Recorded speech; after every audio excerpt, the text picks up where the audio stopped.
Good good evening, ladies, lords, and lasses, and all those in between. It is I, the Deathly Shad, and we welcome you back to our regularly scheduled programming of the Rains of Vitrium. Back after a few months of rest and relaxation, and having to recharge the old DM batteries there. But I have a very lovely session planned for tonight. So, with all that having been said, there's a lot for me to get through. There's going to be a lot of exposition, a lot of NPCs talking to one another. So, oh boy. It's going to be one of those. Lore dumps. So, Agathar, say hi to the people. Hi, I'm absolutely terrified for what's about to happen. You should be. Percival, say hi to the people. Hello, I brought my word search. Alright. Rensois, say hi to the people. Hello. Rensois has not fully put together the fact that she's bringing her girlfriend home to her mother figure. Therefore, the fear has not set in yet, but oh, it will. Oh, it will. Oh, it will. Along with other fears. Soren, say hi to the people. Oi, how's it going? Alright. And Valen, say hi to the people. Hello, everyone. Ice cream truck just passed. I am sad. Alright. Well, your sadness will fuel me for later. So, Also, That tracks. if you hear me cough, asthma has been acting up today, so. I have Did you about put 5 your days ice to cream cough in the off. microwave too? No, Yes. because it's supposed to be called. if called you're warm there, milk. if you Oh, were you don't there like for the melty ice pre-stream or there for the post-stream, you would understand what that is. Milk. So, next up, when last we left our heroes, Agathar the Kobold Necromancer, Percival the Halfling Divination Wizard, Rensois the Rabbit Folk Druid, Soren the Rabbit Folk Samurai, and Valen the Rabbit Folk Cleric, the party had just finished clearing Drolam's 100-floor puzzle dungeon. And after taking a nice long rest, found themselves beholding the summoning of an ancient technology from seemingly another world. Witnessing the flight of the canary, the party was introduced to the crew. Nea the Dancing Wind, a wood elf with a penchant for daredevilry, Drolam the Archmage of Abjuration, and Malcolm the Grand Alchemist. However, the crew was missing one of its members, a colossal-sized lizardfolk titled Fletcher the Troll's Bane. Contracted by Drolam to go forth and reacquire their wayward crewmate, the party leapt forth from the side of the ship and fell downwards, landing in the jungle below. Having been able to not only track and find Fletcher, they discovered a large group of trolls at first, only to find out that he was nearby in the acidic waters, grabbing and pulling them beneath the murky acidic depths below. With the party making fairly quick work of the trolls through the use of a curse and a couple well-placed shots here and there from an undead skellybone boy, you managed to calm down Fletcher from his rage and get him a teleportation ring so you can all zap yourselves back up to the ship. As we join the party once more, you each fly through the sky for the rest of the day, eating miles and miles of terrain in seconds, far faster than any other form of travel you have ever seen or heard of before, with the exception of teleportation magic. While on this ship, you are given free roaming privileges and are able to speak to anyone on the Canary. Before you guys land, do you have anyone you'd like to speak to? And limit yourselves to like one person per player. I know who I'm going to talk to, but if there's anybody else who wants to do their own thing, I'll save mine for last. You will have to, because that guest is not here yet. Percival, anyone you want to talk to? You know what? Yeah, I got a good one. Okay. I'm gonna talk. I kind of approach.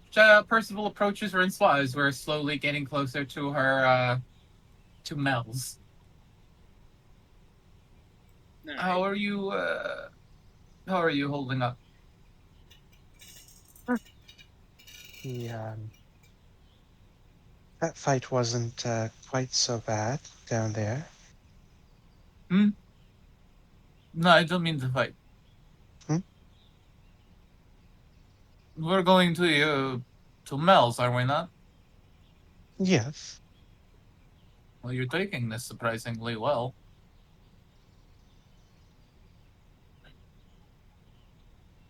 She pats you on the shoulder. I'm proud of you. I thought you'd be more tense.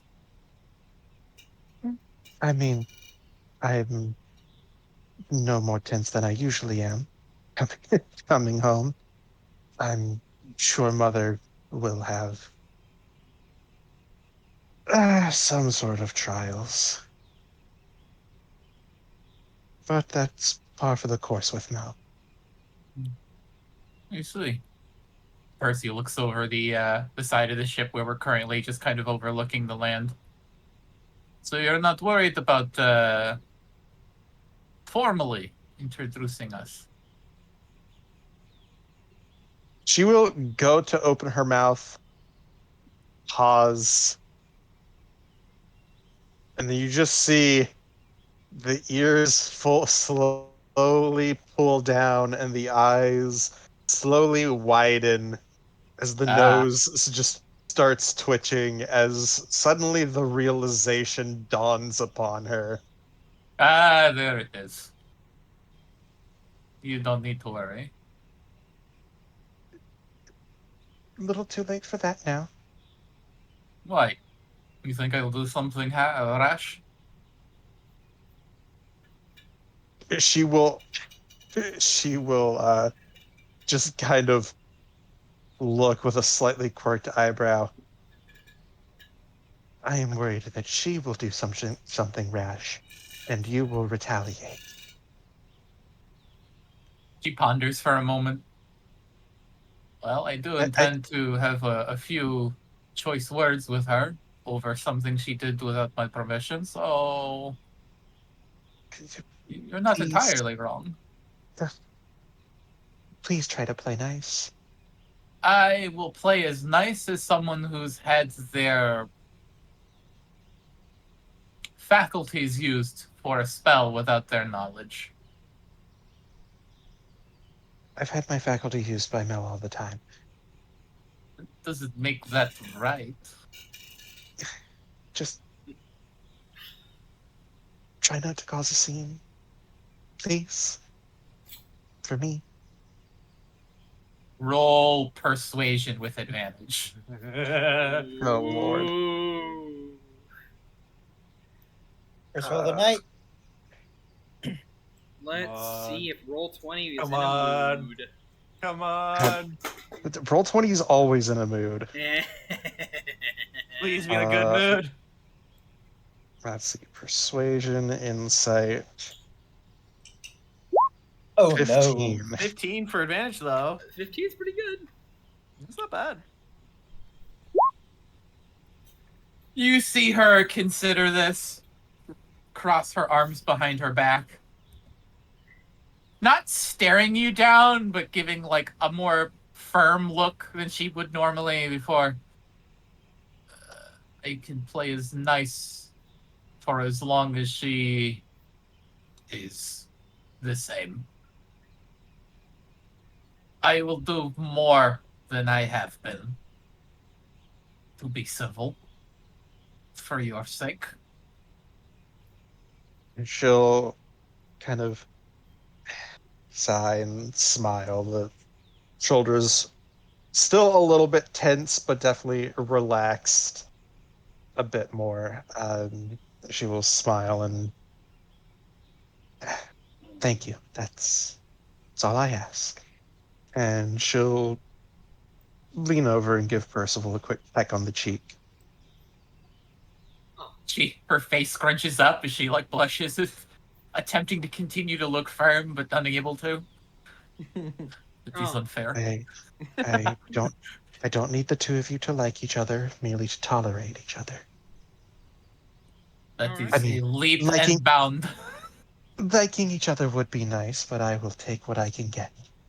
Yeah, well, if she had any sense of boundaries, I believe that would be She does not. possible. I know this. I do not know what I will do if she starts snooping or putting earwigs in our home. Well, with that, I'm just gonna pan the camera back and away if you guys are done. Yes. Yeah, no, we can be cute for longer, but you can take the camera back. Cool. My food's almost here. All right then. Panning it back over. Agathar, who would you want to go and talk to? I want to talk to Malcolm. Malcolm. Boy howdy. Well, would you look at who's here in the chat, ready to bap? It's Garlic Pea Bread. Ah. It's the unofficial official person of Team Moon. Right, official, unofficial. Thank you very much. So yeah, you're able to kind of like peruse throughout the ship, and where would he find Malcolm at this current juncture in time? We'll say it's around evening-ish, and Fletcher had just been reintroduced to the ship. Fletcher just been what to the ship? Reintroduced to the ship. He's a giant gator Okay. man now. Malcolm would be in like the hallway with all like the quarters throughout.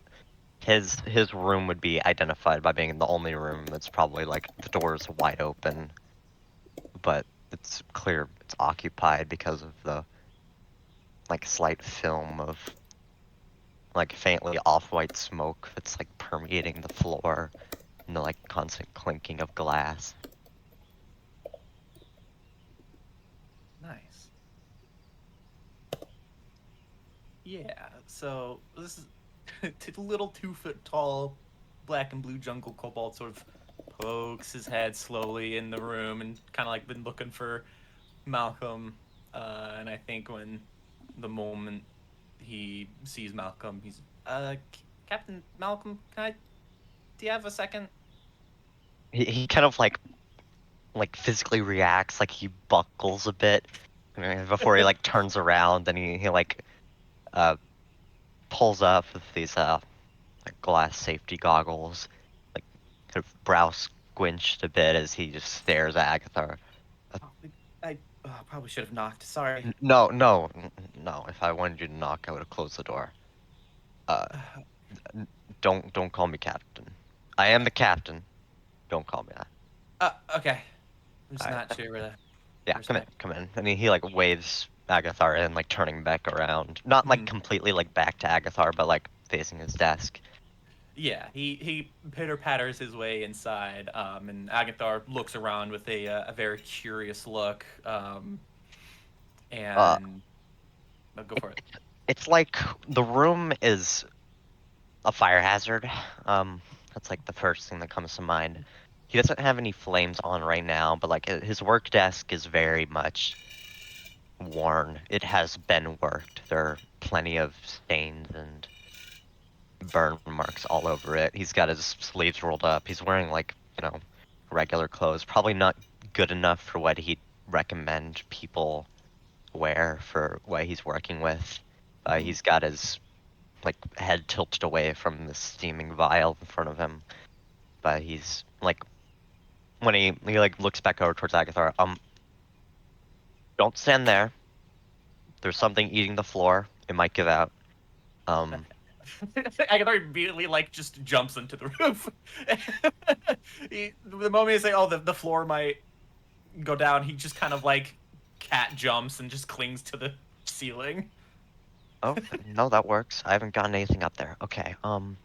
Is there anything else? Do you want something to drink? I'm a...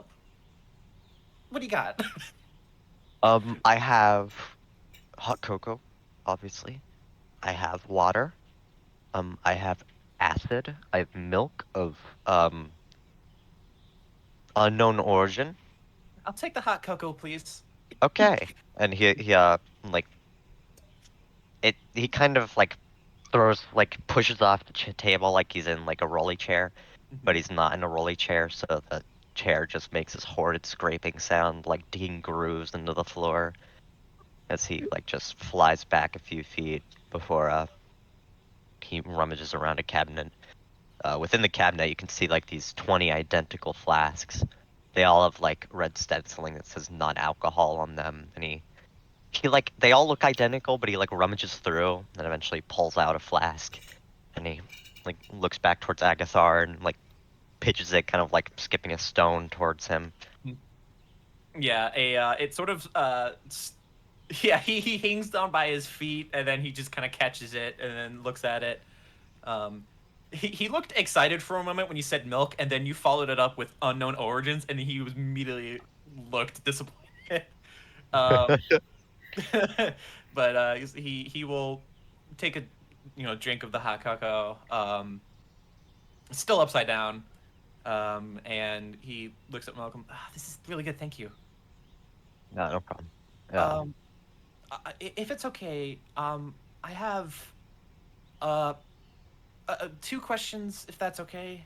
Sort of more. One lays kind of in a favor. The other one is more the full question. Would you? I'm not sure of your abilities. Are you able to enchant things? I mean, like, how big we talking? How much enchant are we talking?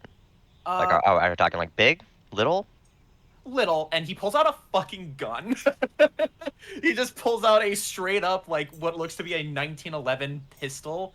And he, when he's upside down, he takes the magazine out and ejects the round in the chamber and makes sure that it's all good to go. And he just kind of motions to it, like, "Would you be able to enchant this?" He like, he's like holding his breath until you eject the round, and then he reads out, like, you hear him, like, mutter, like, spring. Okay, sure. Yeah, he like gives like a come hither gesture, and then the gun like kind of yanks out of your hand. Yeah, the gun actually, he doesn't really move very forward. The gun sort of just floats out of his hand and then floats over to Malcolm. He like gives him an eye, like, and what are you gonna be using this for? Hopefully to either shoot a mummy lord in the face or protect my family. Probably He's like, both. he's a little flabbergasted by the statement, but like nods, kind of takes it at face value, like, all right. He like takes it over, like gives it a thorough, like, kind of actually close inspection. He's not like jittering with nervous energy or, tired energy as he's usually accustomed to. And he just starts taking it apart systematically. You see him like fiddle and start cleaning, like lean in, put like one of those like jeweler's magnifying glasses to his eye. So he looks in, kind of like peering within whatever soul this item would have, before he once again like screeches over to the right and like going to this sort of vat, like almost like a witch's cauldron, but there doesn't seem to be like anything in it. And he uh like puts the barrel of the gun within the cauldron. He goes over to like other cabinet, bending down to look within, kind of scrabbling around before he takes out like 2 vials. He looks between them, like, puts his ear up to one inexplicably before he holds the 2 vials above the cauldron and just smashes them both together as hard as he can, right above it. And there's there's the glass, there's whatever's contained within the vials, some blood from his hands as they cut goes in. He kind of like grumbles, like an inconvenience at most. And then he swivels back around to Agathar, he licks the like tip of his other pointer finger and then starts tracing along the cuts he made, like starting to suture them slowly. So, that'll take a while to stew. What did you want? Whoa, I know what you want. What was the second thing you wanted? Like the other second thing. Second thing you wanted. Yeah. He turns a little red and just sort of like does the thing with his hands. He kind of clings them together and just kind of taps his index fingers together. When when did when did you know that you were ready to go to first base with Drom? What's first base? Well, let me explain this. Um, First base is like relationship, you know. Like, I'm trying to remember what When a mommy and a daddy love each other very much. I know how it works. I just Yeah, I know. I'm fucking with you. I really like this girl, and we've been dating for a little over a month, and I don't know how to. I think I'm ready for more. So I don't. How do I tell her? I'm afraid to overstep because of her past, but I don't know. Well, I've never done this before. let me lay it out to you straight. In our relationship between me and my lovely wife, ch-ldr-n, no longer dementia-ridden. Once again, thank you. I was the passive one, okay? I was not the one necessarily engaging that. I was the one who approached her. Give you that one. But all I'm gonna say is, kid, like, communication is the name of the game, you know? I don't know how she is. I don't know, how she acts. How do you think she would react to this? Is she more meek? Is she meh? Tell me I that. I That's good. That's good. I think she would. I feel like she would agree or at least mull the idea over. Um, but she can be a bit of a wild card. But I I think see. I she's very honest. I mean, heck, she probably knows that I'm having this conversation right now. But I think In like a magical spies on you way, or like a knows what's in your head way. it, Yes. uh magic to a sense. She it's a long story. I mean, I'm a necromancer, so it's a long story. It uh, uh um. Did you necromancer her back to life? He takes a little too long to answer this. No, yes and no. She was already she was a revenant. Oh, I just made her a body. okay. So I didn't make my girlfriend.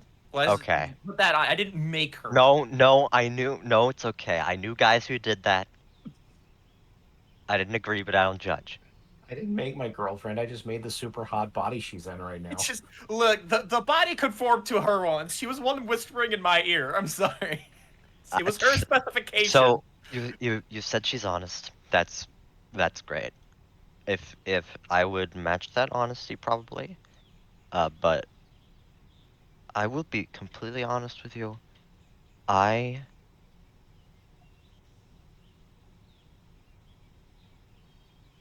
You're cute. You're cute. You remind me of me.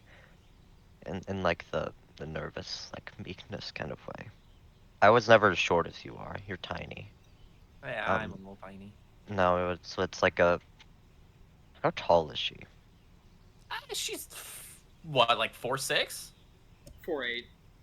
4'8", yeah. She's 4'8", so she's twice my size. And I some know that change. feeling. I bet. Take deep breaths, little guy.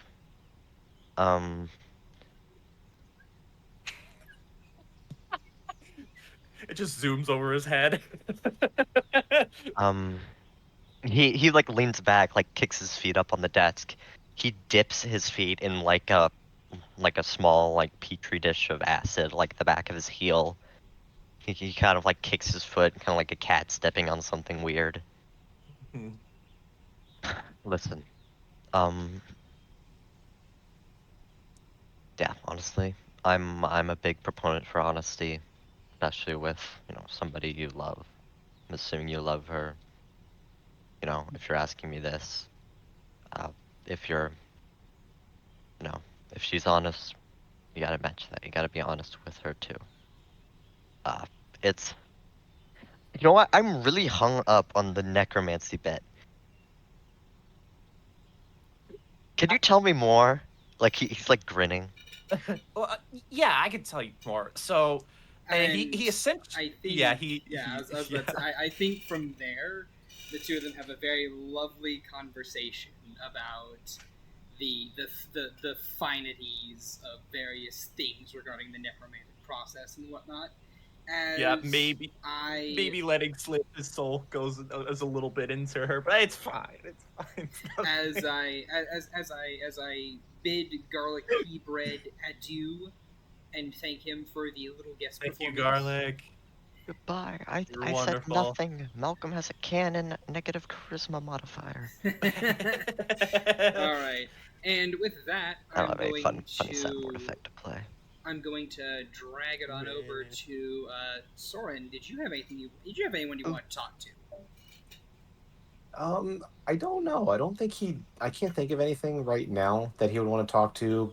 Um, actually, They always say he he's going to talk to Valen. that. Oh Interesting. my gosh. Okay, Yes. go ahead. Converse with So Valen. yeah. So Soren is basically searching searching the canary for Valen, trying to figure out where he's at. He'd pro. Hmm. He'd probably just be either wandering around or trying to looking for. So, Look because for the this is darkest corner. no, he's probably seeing if where they keep the maps on the boats, like just wander, let his mind wander for looking at the maps. So yeah, he's basically going to catch Valen, and he's just going to say, "Oh hey, Valen, hey, you got a minute? Sure. What's up? Oh, just had a quick question. I've so in our travels, I've noticed that the other two, at least, I'm assuming you do too, have quite the resilience against poison. To a degree. So how did that come about? Was that I don't remember if you've told me already, but I I seem to recall it was something that your master taught you or conditioned you to have. Valen would start to get a 1,000 yard stare. Yes, the training. I'm not so sure of how the others were trained. From what it seems like, all of us are trained in various ways. But the most common one is the foods. Every now and then, Mel would slip in a non lethal poisonous mushroom here and there, leaves, just vegetation and the like. Sometimes venom in our drinks. At this mention, Soren's eyes would kind of go wide, and he goes, "Oh, so she just actively poisons you to get your resistance up." Oh, yeah. It's, I would say, hard to imagine, but you've seen Mel.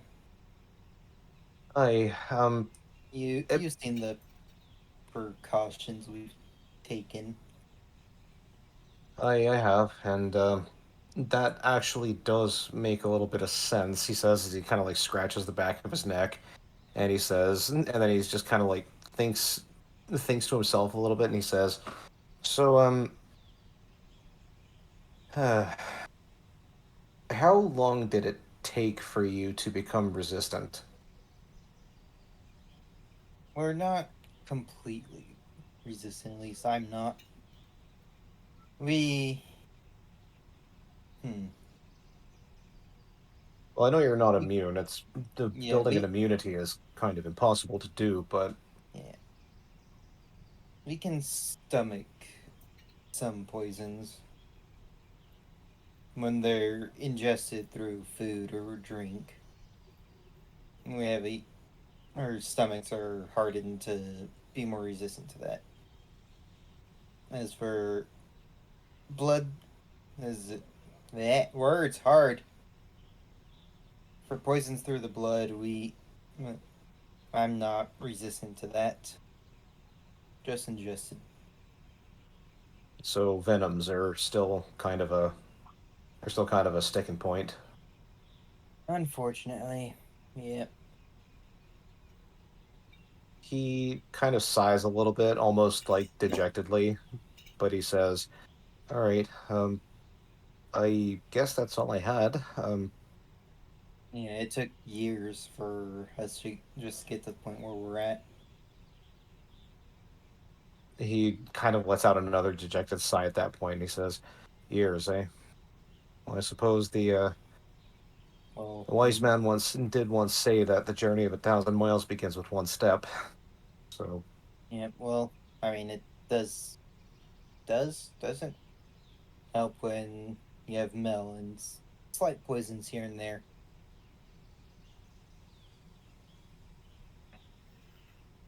all right, well, I guess that's all I wanted to know. Thank you. Yeah, sorry if it wasn't much help. It was more than you. It was more than you know." Yeah, All right. And with that, Rensois, do you have anyone you'd like to talk to that isn't Percival? Ooh, You can also just talk to Percival again. Up to you, though. that's totally fine. Yeah, I can't think of anyone she would be talking to other than Percy. All right, then. Okay. Then Valen, is there anyone specific that you would like to talk to? Percy. he is. He is going to Oh my send god. a sending spell. What's your sending spell, buddy? It's going to be to Mel. All right. Ratting out Rensois. But Rincewa and Aggie are bringing their girlfriends. Bye.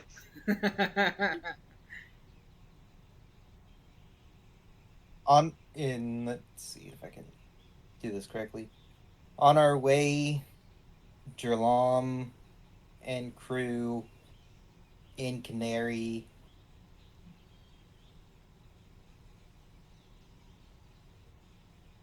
Don't worry about the deal. We'll bank those last two. Go crazy. I know you disagree with Jerlam. Have fun. He says that more fluently. I'm just trying to count words. Okay. She responds with, "Oh my. That sounds quite interesting. Although, dearie, please use proper sentences when speaking via a sending spell. Correct? Okay? God damn it, Otherwise, 25 you words. just sound stupid." God damn it, it's 25 words. I have to shorten it. Alright. And with that, Agathar, buddy, I get Hi. to give you your magical weapon now. Hooray! Now, why don't you,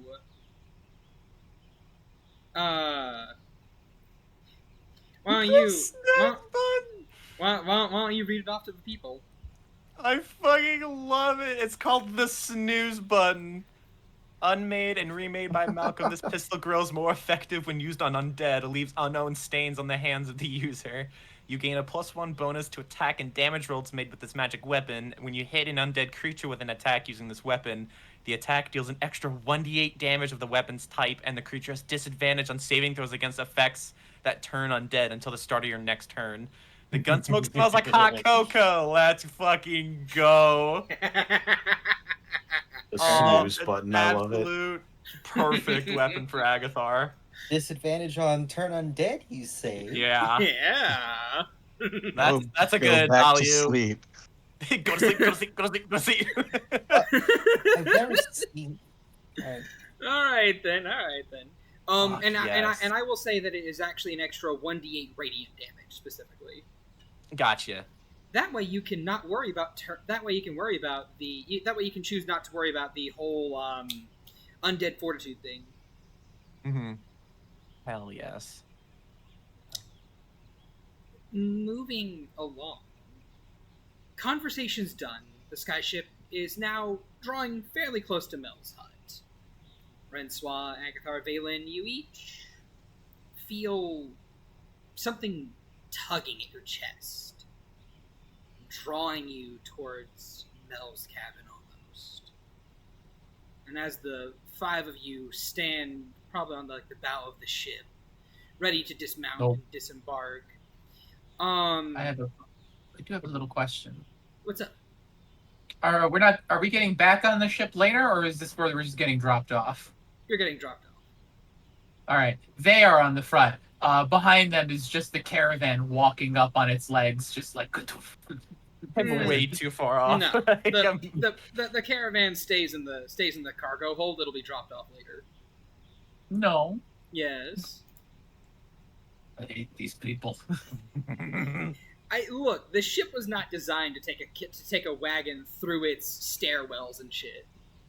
Fine, but drop it off first. I don't want to stay in here where I can't see it. all right. Yet, each of you feels something very wrong. And Rensois, you specifically, make me a wisdom saving throw. I always feel something wrong here. Oh no. It's Oh, Mel's God. home. Oh yes. Dream. This is a new day, yeah? Sure, but You said a Hey. wisdom save, right? yeah. Let me Okay, change I'm up at spells least- right quick.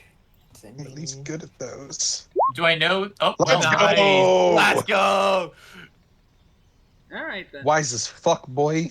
Alright, so Belle is on the You field. The resummoner. catch yourself before you actually do anything, but your right hand is suddenly in your pocket. And you remember that there's this weight there. The weight of the orb that you collected with ch-ldr-n's ring inside of it. You don't really remember when you got it or how you got it, but it's there in your pocket now. And you were about to touch it.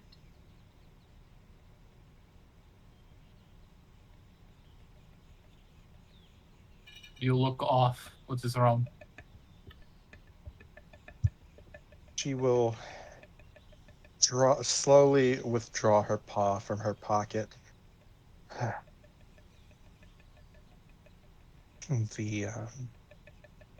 The orb that we got from ch-ldr-n. I don't really know. I kind of, I guess, kind of blacked out for a couple of seconds. Maybe it just one moment I'm standing here, the next I realized I was reaching into my pocket and about to touch it. She looks from you to your pocket. What are you wearing that has a pocket within it? She has various Um, pouches on her robes. Yeah, like little like side satchels. Just So a it's mix of like pockets for like various herbs and spores and equipment. she pulls off her haversack, pops open one of the side bags, and just kind of boop, pokes the bottom of the pocket up and drops the orb into the haversack. I'm gonna need a sleight of hand check for that. I'm not touching it. I'm touching the pocket. I know. This is a sleight of hand to actually get it to bounce properly into the hole. You got it. Let's see. What's my sleight of hand? That's an 18. So you're taking the 17, adding plus Yeah. 2? Okay. You flip it, and with that touch of divination magic, you're able to hit just the right angle to make it pop out of the hole and out of the pouch and into your haversack.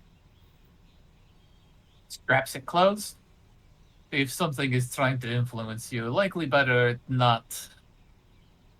Yeah, it's it kind of reminded me of the draw of the last orb, Mel's. Yes. Well, I'd And rather you touching that not. one has resulted in visions for months on end, so I'm not I don't keen on need a repeat you of that. acting like the mad mage before she croaked. So, if you have need of it, it's here. I think I have a few years left in me before I start going senile. Good. I would hope so. Who are you again? And she'll just grin cheekily. Too soon. Too soon. Percival Yamcha's. Well, let me just scroll past that whole thing. We saved you about 2 pages. Just taking pieces of information and ripping them in half. It's okay. You probably didn't need to see that. Nope. Next up, there's a small flicker of magic at around this point in time as Mel appears on the deck of the Canary, all smiles and grinning from ear to ear as usual. My, oh my, did the 5 of you miss me, dearies? As she does a little spin. There jumps like a scared cat, and he almost falls off the ship. Francois just goes rampant straight.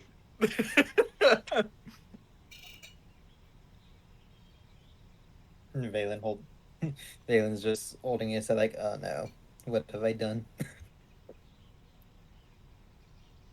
Aww, it looks as if a few of you are a bit too scared of my sudden appearance, and others are so grumpy and not so happy to see me. It's the same face I've always given you. Ah, yes, the resting bitch face. Wondrous. It breaks my little heart to know that, well, certain people don't really like me that much. How sad. It can't be that surprising. Oh, I don't really care one way or the other. Then she kind of like realizes that she looks to Red Swan, and like her eyes swivel left and right before she just kind of clams up. Yes, you better, dearie. I don't say that out loud. I know you don't. She likes fucking people. In the meantime, do you guys have anything you wish to say to her? Speak to her? Because she's just palling around here. Well, hi. He slowly climbs away from like the nose of the ship and more towards his master Mal. How's Veronica doing? She's doing well, I would suppose. Took to her training very well. Got a little lost in it at some point. Got a little lost in it. You not don't for know me where to she say. is, do you? She shrugs. I could know where she is, but I don't want to. Wait. It's What? more fun for Wait. it's more fun for it to be a surprise. Wait, is she on the same plane? Or is she just somewhere? She shrugs. Oh no.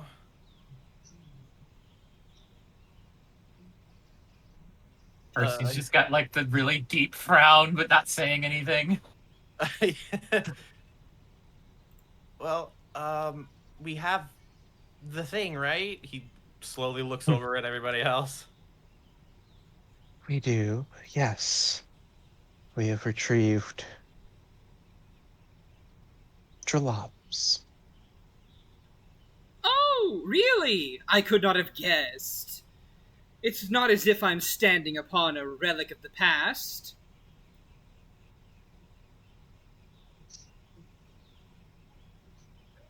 I look around hoping Dralam kind of cancels this woman's shit out with. At around this point in time, yes, Drolam does show up. Drolam makes her way onto the main deck, and her and Mel both exchange kind of like a look between the two of them. A leer, a glare. Before Mel grins. Well, well, well, look who finally gained their sanity back, and it only took, what, 20 years? Drolam simply responds with a very polite smile. Yes. Although, one would assume you have been enjoying your unsupervised authority over the woods near the bramble. More than enjoying it, dearie. Reveling in it, really. The two begin to circle each other like warriors, sizing each other up before a battle. Percy's over here mumbling, well, at least one of them has their sanity back. And Really? begin throwing around level 9 spells like they're cantrips. I take a couple of steps back. Really? Now, if that is the case, then why does this stain still exist? I thought you were meant to be an all-powerful necromancer. Have you two been bested by the bramble? I never work for free, dearie, and I don't see you doing anything about either, Miss Genius. Or is that more of a title for your husband than yourself? Oh, shit. She gives Drolam a toothy grin as this large noggin woman's eyes narrow and those tattoos along her body begin to glow with this silvery sheen. Sora just kind of looks over at Valen and goes, I'm gonna wait in my cabin. Let me know when this is over. I don't think I want to be in the way of these two. If we're still alive by then. Rensoir's just kind of subtly trying to pull Percival away, Fine Bell words. comes out of her but also not like eyes not leaving the danger. Valen Percy. pull out his spear and shield and using it to help brace himself, hiding behind his shield. Fine Percival words. looks back to Rensoir, kind of like trying to tug him away before she kind of like pulls away from them and kind of just walks towards the two old women. Fine Yeah, words. Percy. Fine words coming from a woman who makes her own students fear her and the world around them more than anything else. Fine words coming from a woman whose students can't even pass her own final exam. Drolam begins to hiss, just like... Ladies, like- you're both terrible. Can we get to what we were supposed to be doing here, or do we need a pissing contest? Because I'm all for it, but probably not on the deck of the ship where my caravan is. The two of them, like... The two of them flick eyes over to you, and I'd like you to make me a wisdom saving throw. There it is. No. I will go with a 24. Doesn't beat the DC. Classic. It is one of those things where the both of them have slowly been charging up magical energy around them, and when you kind of like interrupt, they both flick their gaze over to you, and it's like a small mouse before a storm of just wild energy. It's not like they're casting anything on you, it's just an inherent response of fear that you're able to kind of like. Oh, it's fear? I have advantage. Well, I didn't roll. Yeah, I was about to say. Yeah. And let me finish. And while it is like withering to you, and it's like making your heart beat really rapidly through both your divination magic, kind of like giving you that 24 that you wanted to have, and your halfling nature, you're a bit weathered against it, and you're not as influenced, but you're still frightened by the display. Before the two of them just kind of like hiss and huff, and just kind of like flick their hands, and just kind of like the magic sort of seems to die down as they both fire off a final insult to each other.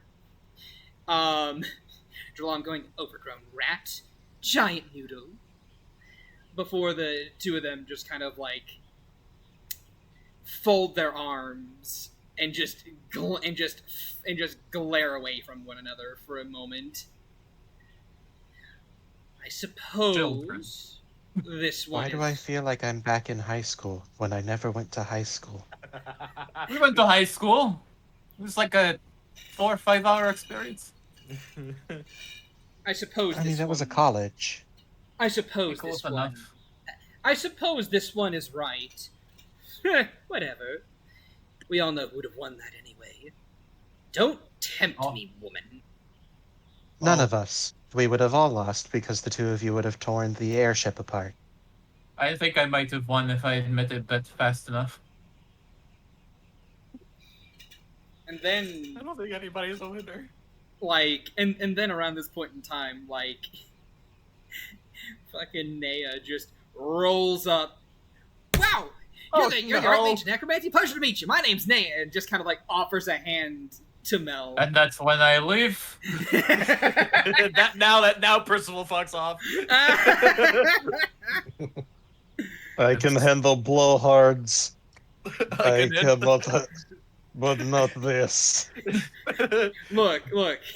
It's that one meme. It's that one meme of like the shadow corner guy, and he's just like, I'm not scared of much, but that it's a picture of That Nea thing. that terrifies Scared me. I just kind of like shoot to Ch-ldr-n is like, I'm unloading my caravan. She goes, yeah, sure. As Mel just kind of like looks at Nea's hand, confused, and then just goes, no, I have other things to attend to. Shoo. Well, sure shouty say. I'm gonna go help unload things. And she just Oh, you're not? Oh, yes, I am. Percy starts walking faster to the caravan. Curse my short legs. As Mel just kind of like just sighs. Percival, get back here. No. I have things I need to say. You can say them to me when my caravan is safely on the ground and not in this jalopy. There's a small little whip crack, and you feel something slap across your butt. It's not a jalopy. Francois, I thought we were going to wait for that. There is a moment of like a blush where she looks and almost expects Francois, but then sees Ch-ldr-n and immediately just back to a frown. How old is it? She slithers away.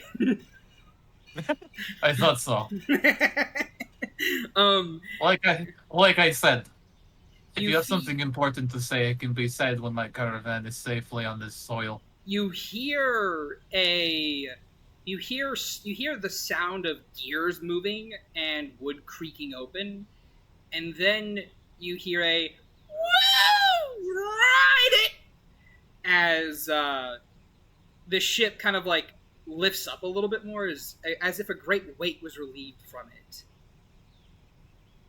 it. And a crash is heard down below. You start hearing "Save for the year," like the Kratos meme. She just mumbling to herself like, it's enchanted against harm, it's enchanted against harm. You hear "Woo! Woo! Oh, this is slow!" Oh yes, that's what I did. It doesn't take full damage. No, it can take fall damage. It was just being unloaded from this ship. It had things put on it. Good. And when it just fucking dropped it out of the ship, it could take fall damage. I'd have hurt the ship. And I was like, oh, look, there's a house here. I have a carriage. Let's go. Whee! And Which would break first, the house or the carriage? And Mel just kind of like gathers you guys up. All right, so information, dearies. Celeste has been invaded by ch-ldr-n. They started a war, and the Archmage of Divination put in a call to me. And she gathers ch-ldr-n up for this as well. Shit, forgot to say. Oh, the Sassfest is back. Yeah. Celeste has been invaded by ch-ldr-n. They started a war, and the Archmage of Divination put in a call to me. I am to gather the Archmages once more and attempt to fix a major catastrophe. So, ch-ldr-n, dearie, why don't we put aside our differences to one another and try our best to not be at each other's throats? At least not yet. ch-ldr-n kind of like stares at her for a moment before just harumphing. Fine. I suppose you will need a genius such as myself anyway. I heard of the Celestian invasion as well. You might already know, but a month ago they came here to my country and tried to bargain with me to stay out of their little conflict. Considering they went through with the invasion regardless, I can't help but think how little they believe in my country and my people's ability to retaliate against such things. They probably assumed you would still be bonkers. More than likely. She then pauses a moment before giving Mel a small grin. Seeing as how you live here, I can't help but include you as part of my citizenry, despite how annoying it can be. Plus, my students typically enjoy your books, and my daughter is a big fan as well. It'd be a shame if you go off on your own and die with such a cliffhanger at the ending of Volume 8. Before Mel gives her a polite grin back, "Oh, really now? I didn't think you'd be such a fan of my work. I'm flattered that you made such a grand self-report." ch-ldr-n, of course, is just like blushing before she just kind of like slithers back over to her husband to complain about things. As Mel turns back to you guys. Well, now that we have that out of the way, I'll need the 5 of you to come with me. We have much to discuss and places to be. Yes, I have some things I need to discuss with you as well. I'll bet. Yeah. Rincewild will kind of look down and then look back up. A slight, like a slight fire in her eyes of determination, and she'll look to Mel. She'll put a finger on her lips. Shh, dearie. Wait until we're in more secluded areas to give me your lovely information. And with that, she'll give her hands a clap, and the 6 of you are teleported into the main living room of her house. I resist. If you would like to resist, you can. I will walk. Nah, I'm fine. We will fall off the airship and then walk.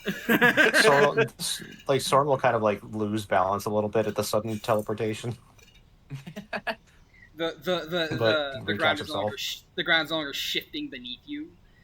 I mean, just being shifted from one place to another, like unexpectedly. I can understand that. So for Valen, Rensois, and Agathar, the three of you actually noticed this place has changed a lot. It's gone from the familiar living area you were used to something else. The large table in the middle is gone completely, along with more than a few different chairs and a few shelves of various items. The whole room. There's graffiti on the walls that just says, "Can't sleep, clouds will eat me." The whole room looks like what a few days of time spent cleaning up after a large disaster might look like. And towards the back of the room is an altar that wasn't there before, soaked in blood and viscera, with the remains of what appears to be a book at the center of it. With a smile and a snap of her fingers, the altar disappears, and she turns towards the five of you. Doing a bit of interior decorating? Possibly, dearie. Although, the first order of business should be my orb. Seeing as how you found the ring, you should have found one of those as well. In fact, I can sense it. She holds out her hand and makes little wiggling gestures with her fingers. Yes. Asking for the orb? Yes. Don't recall it being yours. It was Drolam's but a moment ago. Would you like to ask her for it? It isn't Drolam's. The ring inside was hers, the orb is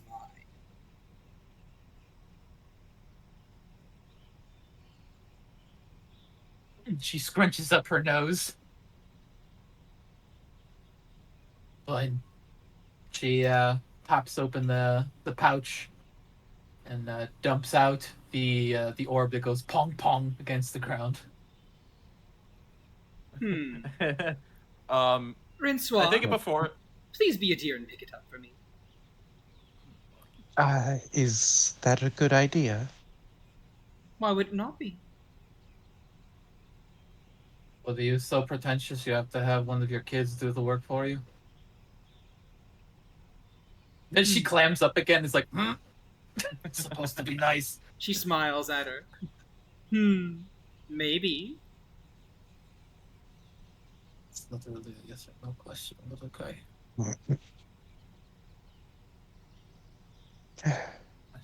Give Rensois will just like she'll pull out like a scrap of like fabric from out of one of her pouches. Here, I have a question. I'm sorry to interrupt. You didn't like the last time you dealt with the orb, right?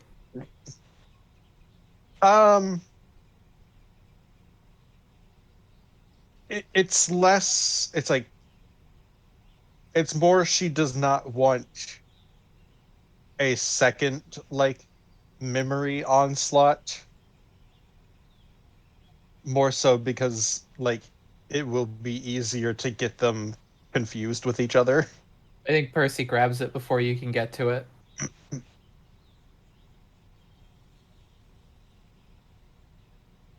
Mel simply stares at you, Rensoir.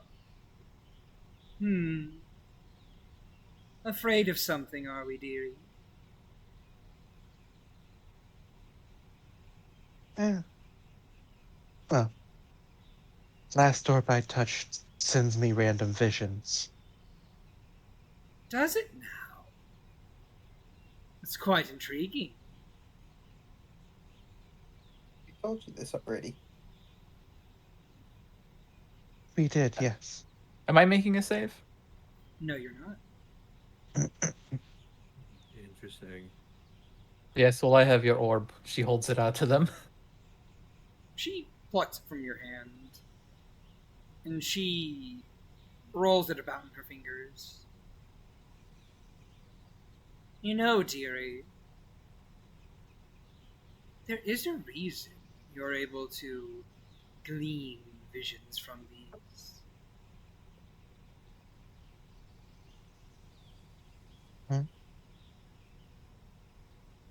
How so? Well, I can't explain unless you touch it again.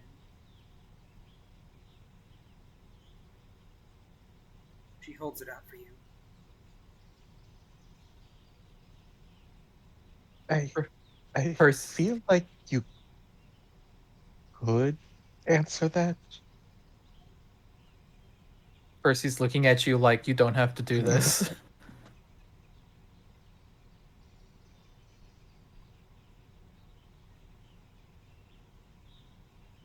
And pray tell, why would you need me to touch it to tell me? She'll kind of give like a nervous smile. I mean, you are the one who teaches us to question everything, yes? Even you?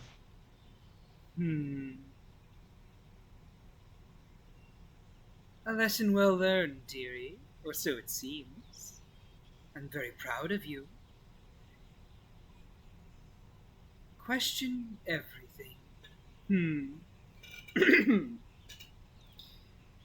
Well, I would suppose that it has to deal with your status.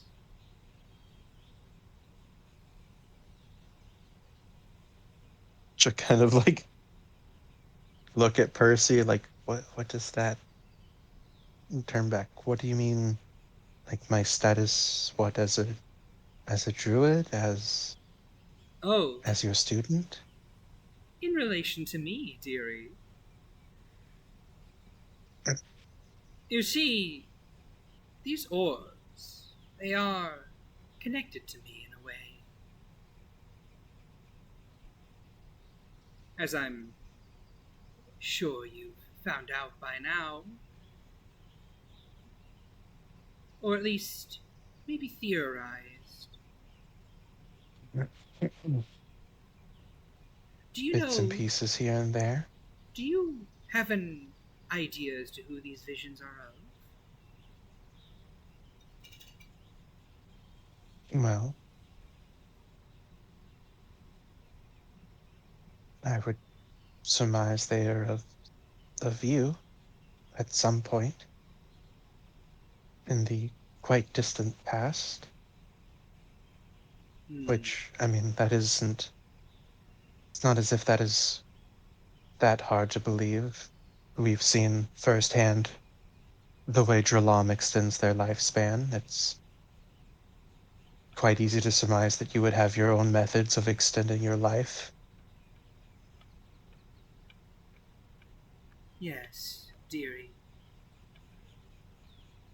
I'm sure that others in your party, whenever they touched the first one at the very least, there were visions, correct? Soren kind of starts at this as he seems to remember, as he starts to remember one time it happened to him. Heather never touched the orb, did he? I don't think he did. But I don't believe that anyone but you, Renswa, have had continuous visions. I thought at first that it was because I was keeping the orb on my person, but then, while rare, they have continued since giving it to you, so the next theory was simple, some form of connection being formed due to prolonged exposure to it, or prolonged contact, perhaps. Though, if what you're saying is true, it would be something a bit deeper than that. A little bit, dearie.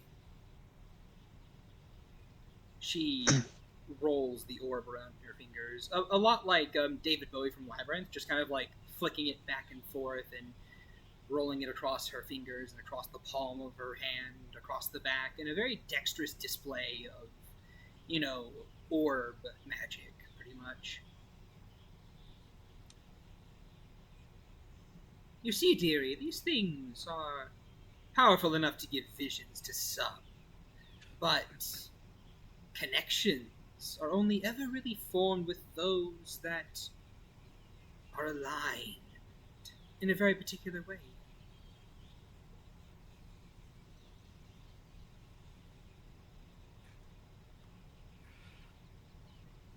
Congratulations, dearie. You're a linchpin.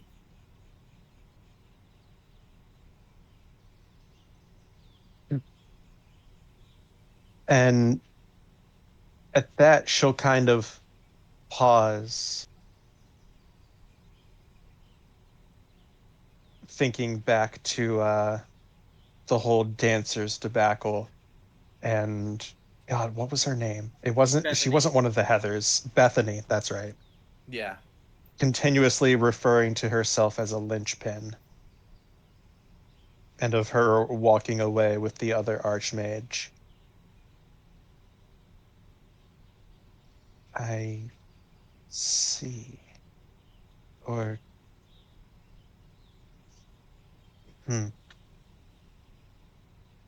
So. So what's Bethany that? was doing more than simply blowing hot air then. That term has a bit more meaning when it comes to the Archmages. Yes, dearie. You, Valen, Agatha, the three of you have motes of potential within you. Hence why you're my apprentices, all three of you. But, of course, bonds take time to form. And so far, it seems only one of you has attained the status. But then again, only one of you has really been messing around with my orbs, have they? That's true. Never really had the opportunity to touch one. No, you haven't.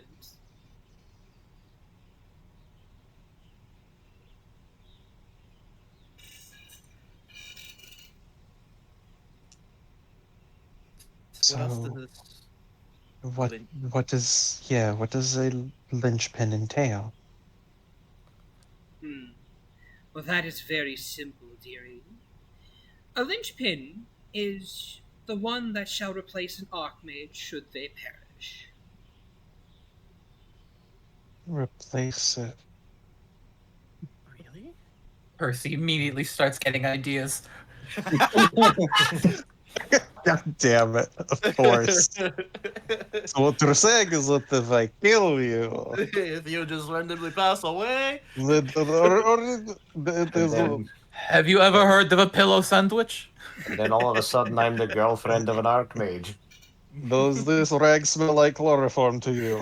I need you to huff it for at least 60 seconds. She continues playing with the orb. Oh, And- if you'd think that I don't do that for Tuesday recreation, dearie. She continues to play with the orb a little bit as she continues with her explanation. A linchpin is that which will replace an Archmage should they perish. Just a second.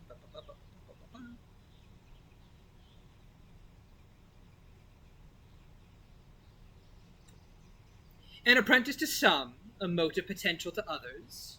A linchpin is a baby Archmage, one that can grow to fill the shoes of one, but cannot fully manifest their power until said Archmage is dead.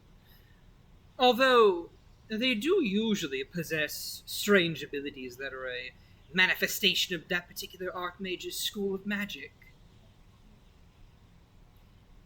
Although, I will say, it doesn't exactly matter how many linchpins of an Archmage you slay.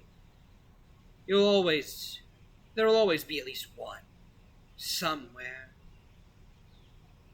Always two there are. I don't know, you seem pretty isolated out here with few friends.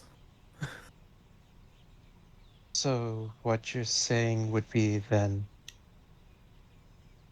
much as in turn should an archmage be slain, they would be replaced by a linchpin. Even if there is only one linchpin, should they be slain, someone else will attain the status of linchpin. Correct, dearie. Hmm.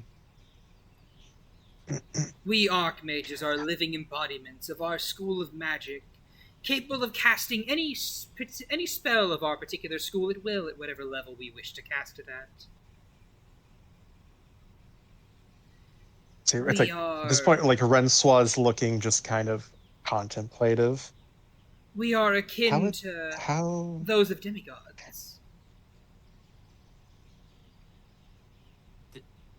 Demigods? how would it interact with things such as like especially with you being the necromancy mage? How would that interact with things such as like revivify or resurrection? Does the My connection soul, reestablish itself? Does it simply move over? my soul would need to be utterly destroyed in order for you to attain the status, dearie. Hmm. Oh no, I meant should something happen to me? Oh, to you? So long Because as you like live, you're would fine. so if you It's not die as and then are revived or resurrected, the connection reestablishes itself? Does it shift to someone and then if the original is brought back and then now there's two linchpins, does it simply move back to the first one? dearie. There can be more than one linchpin of an Am I archmage. overthinking this? I think you're overthinking it. Probably. Sorry. Dearie, there can be more than one linchpin to an archmage.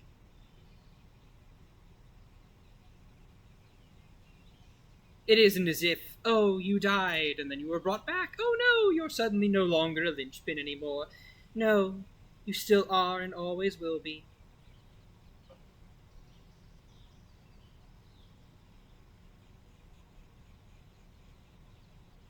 Okay. Um, okay.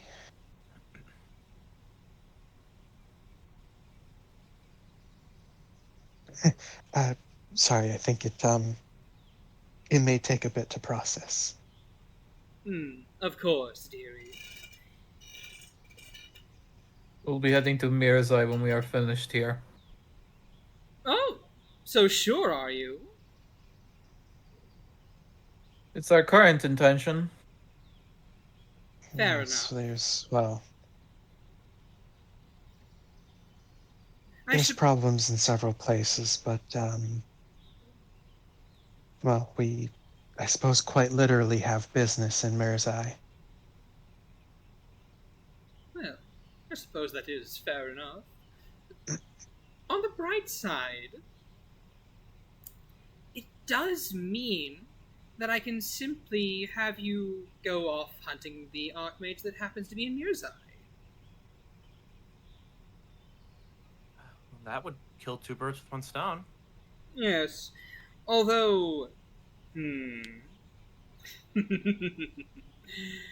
you'll have to deal with the Transmutation Archmage.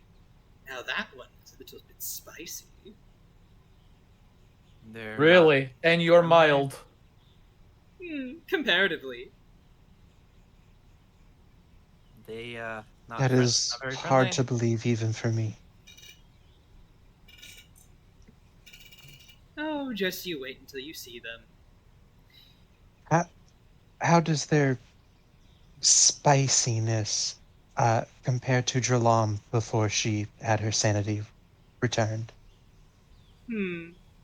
Well,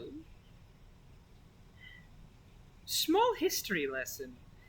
Tell me, do you often wonder why there's only ever one city in Mirzai?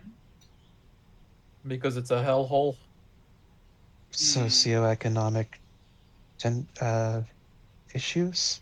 They tried to build others, but something would always happen to the other build sites. They would be raided by goblin, destroyed by monsters. Little houses of cards with their bases flicked out from beneath them, collapsing in on themselves.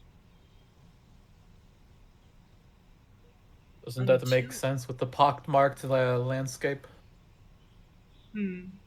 Possibly. But then you think about Fort Providence. It's been allowed to fester for quite a while now. So many little things, so many plans on plans and plans, and so many people all tied together.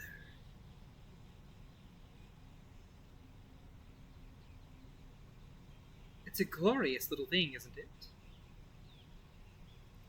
One would have to wonder just what might happen if one more thing goes wrong there.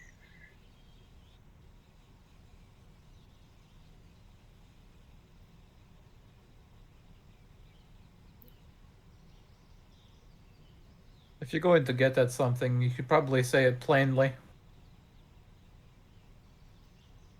What I'm saying is that the quarry, the transmutation archmage, is going to be there in Fort Providence, and considering the way it is right now, you will have a time limit to stop them before the whole city implodes on itself. You don't Think think ears twitch. so? It sounds like it's the transmutation archmage trying to ruin Fort Providence. No, what she's saying is that with Rainier in Fort Providence, should he begin rebuilding the necrocracy, the transmutation archmage is going to detonate the city. He's No. there? I can't believe he's still alive. Am I on the right path? No, in fact, I would got our sweats. considering the fact that we've only just realized that archmages are as broken as any one of us could have assumed, it's likely the archmage could dwarf Raymere fat rather easily. So he is more than that we happen to have a job with dealing with that happens to pay rather lucratively. Speaking of lucrative jobs, we're getting paid for that orb, yes? Do we need to? Were we paid for the last one? You've Yes. already been paid for this orb. Well, What? you've already been paid for the previous orb. You should be paid for this one too. You're right about that. And Yes.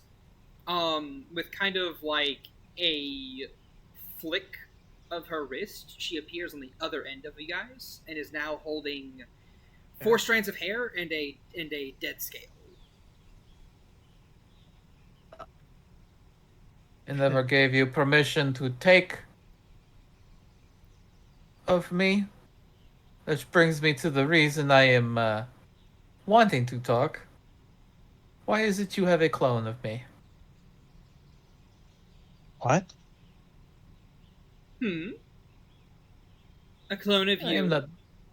I am not dull. I know you have one here. I suppose you did die at one point in time. I have clones of all of you. There is insurance in the event that one of you bites it, since you have each proven to be resourceful and capable of performing feats beyond what normal people might be able to. So, why would I not wish to ensure your survival? That is, of course, you do not fail me more times than you have bodies to spare. Right, of course. We would never want to do that. I could start sweating more. Speaking So, of, and seeing as how Can't you have exactly say- completed another task for me, well, you have earned another one. And that's when she, kind of like waves the things in the air before pocketing them. Wait, so we're paid with extra lives?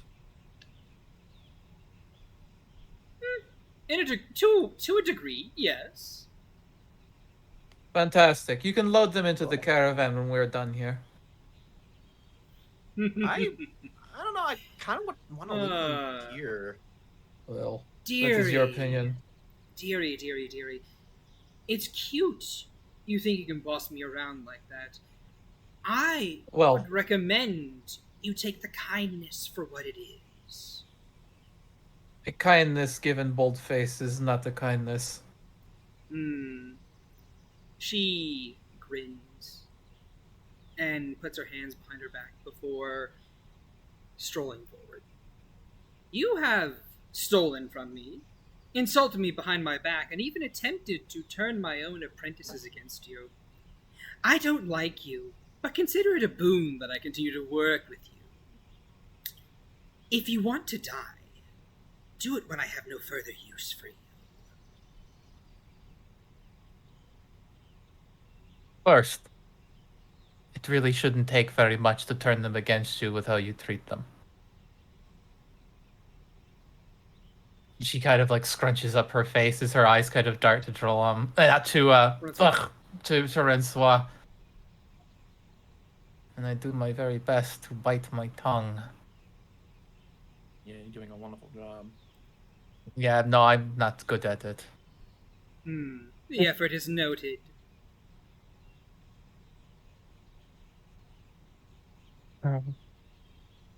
As Renswall will now look extremely nervous.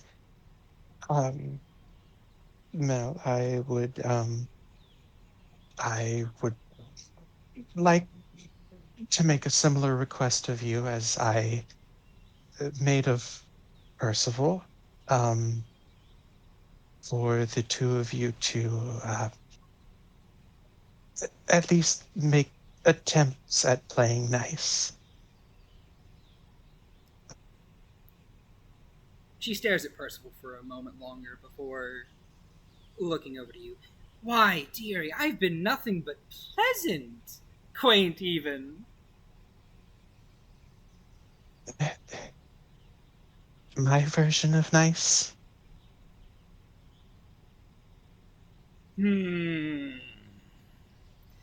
I believe that will require a persuasion check on your behalf, dearie. What does that mean? I'm asking you about game roll persuasion. I know. But it's funnier if she's asking it in character. Her nose begins to bleed a little bit, like, oh god. It's even too powerful for her. Even the fourth wall break hurts, Mel. We know how to do it. We just coax her into like looking at us. You know how to deal with her now. It's like Mel looks up, sees a giant golden lab face in the sky. Oh no, I can see him again.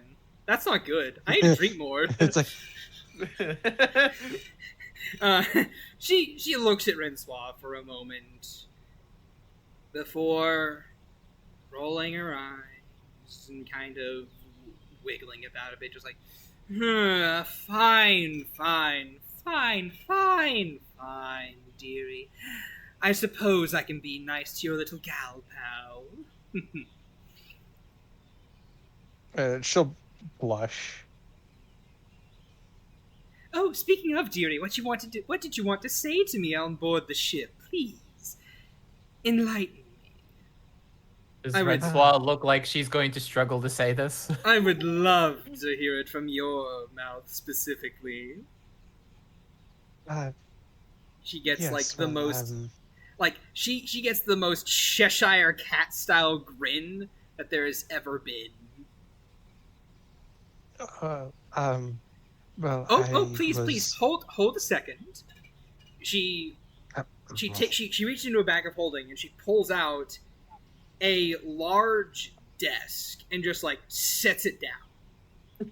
She then pulls out a stool and sets it down as well, and then she gets on the stool and just leans on the table like Willy Wonka, just like leaning there. And then she says, "Do go on, please."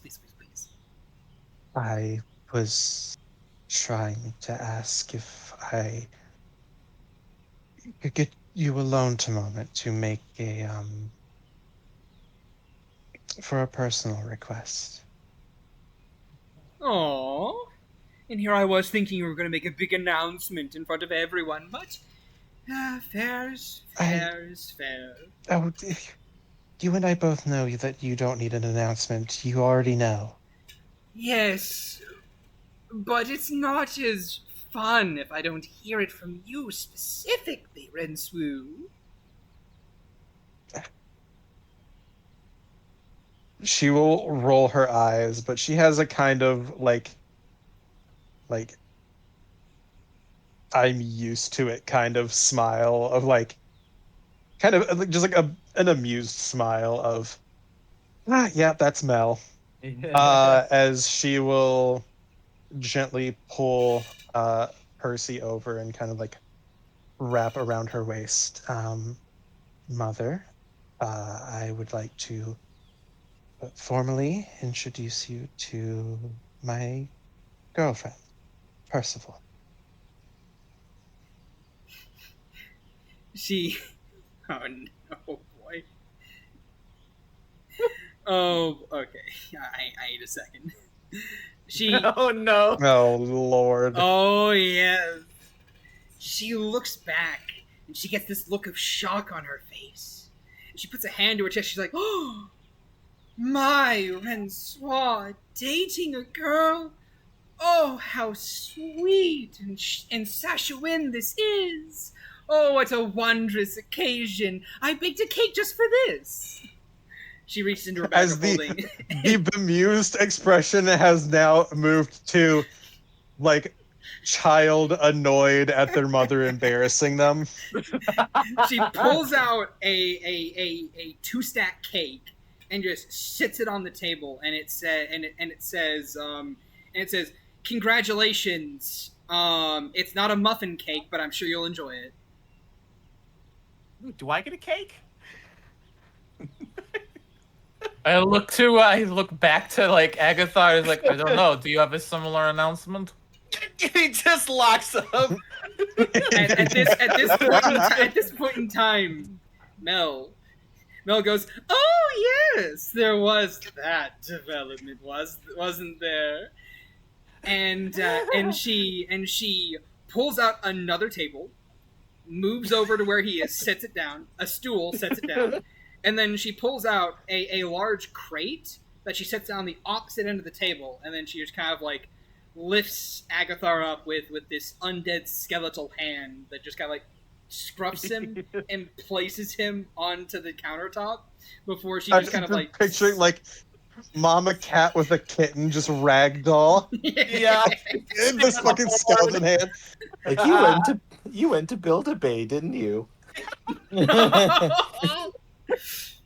She then scampers around, climbs up the stool, leans on the table again, just like, you went to build a bay, didn't you? Thank you. Gross. I want credit for that. Can I test the cake for poisons? Sure you can. All right. Roll alchemy tools check. To your knowledge, it's not poisoned. Agathar is just white. He's just. She Come like on, licks her dearie. lips after like tasting the frosting. It's like, well, if it's poisoned, it's not cheaply poisoned. Come on, dearie, please. Give me your big announcement and receive your cake. What the heck? I have 2 announcements. I also have a girlfriend. He looks around. Oh, She's happy somewhere. day! And I was worried you would She's die a real, I virgin. swear. She goes to I another school, you swear. wouldn't know her. She's just hiding. Check the shadows. I swear. She's from Canada. She's from a different school. I swear. You wouldn't know her. You wouldn't know Who knows? She might. it. She clasps her hands together and does like the Jack Horner, "Oh, that's so cute" face. And she's like, "Oh, that's so cute and adorable. I'm happy you won't die a virgin. Or alone. Well, at That least ship has not sailed. yet." I'll acknowledge that second part. She then reaches into her bag and pulls out a cake and just slaps it on the table. That says, it says, "Most people go to Jared's for their girlfriends, but you went to Build-A-Bay."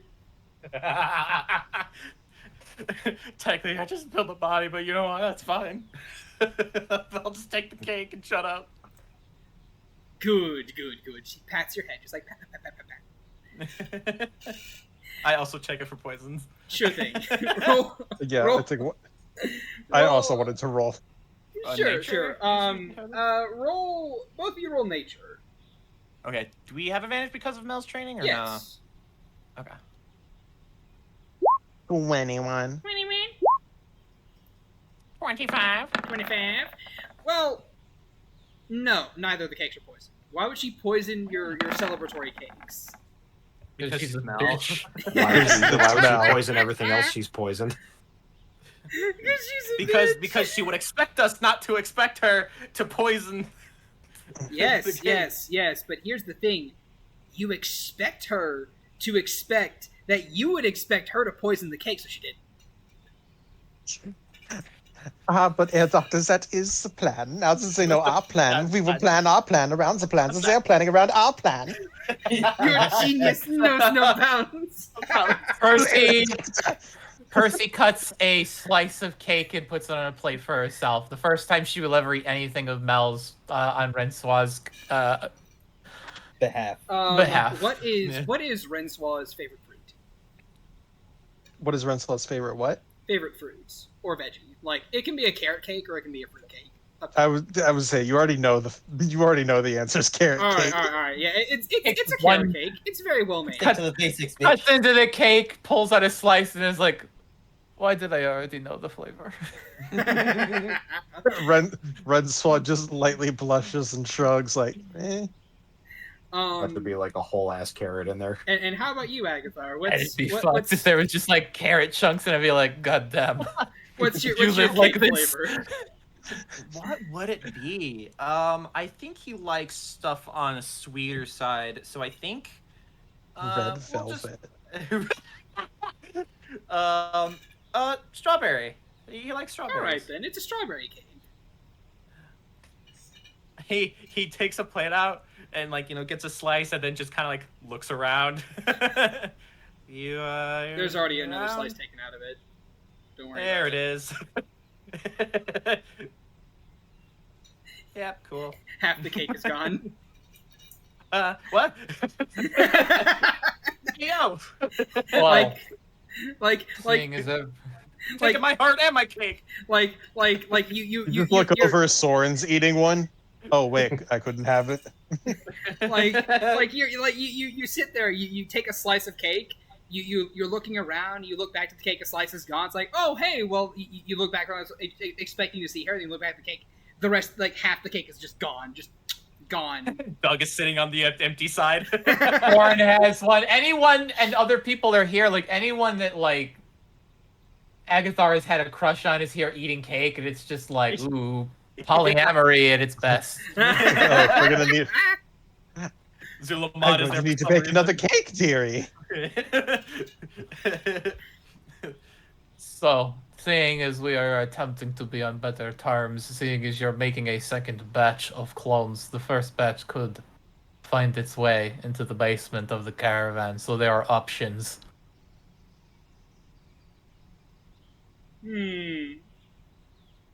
It might not be a terrible idea to have clones in more than one location. I'm not quite sure how I feel about having clones of myself. Yes, well, a little late for that. I'm gonna give Rensoir another persuasion check here. Oh boy, the thing I'm so very good at. 3. If Valen or Agathar would like to speak up, they may certainly do so as well. I mean, it's kind of cool to him that he has a clone, so he's not really complaining. The way that he's like, oh, she cares. Oh, It's not like a human rights violation or nothing. No, he's cool with it. Agathar's kind of cool with it. Oh boy. And how about you, Valen? Are you gonna say anything? If Agathar's just like, do my clones have a functioning arm? Can you make my clone like 2 feet taller?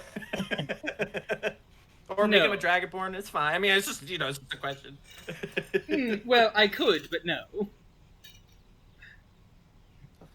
Hurtful but fair. Did Valen want to say anything about this? Not to say anything ill of your carriage, Percy, but when it comes security-wise, I can't think of anything more secure than possibly Mel's abode. Oh, well, looks like the vote is in my favor. They're staying here.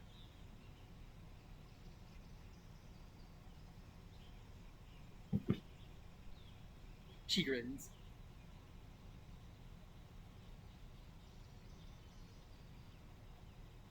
No response from Percy. I'm sleeping in the basement tonight. You're not gonna be able to get into the cart. Anyway. No. This tension is definitely aimed at Mel. Anyway. Other thing.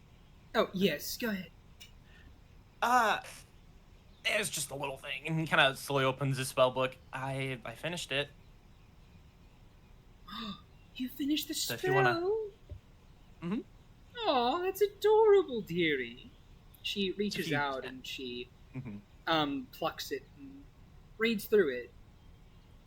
You even see her look at it, and then she pulls out a pair of glasses and flicks them on and puts them onto herself before reading it again.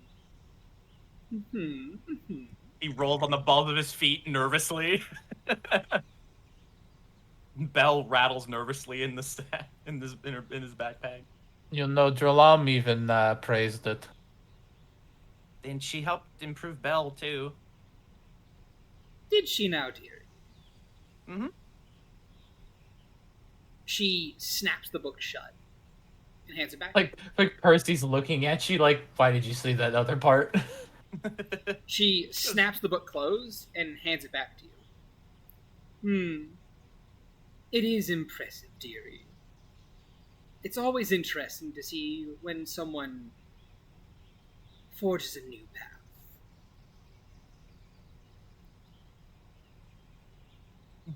And as such, I think I would love a little experiment here. He starts sweating. She pulls Sure. forth the orb and flicks it around. Francois, dearie, are you sure you do not wish to touch the beacon? Oh god.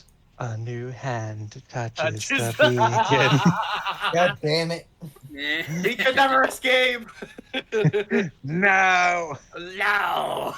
It's like Shad just pulls back the curtain and it's actually Skyrim all along. Wait, Raymir is spelled backwards as Alduin. Wait. Weh. Weh.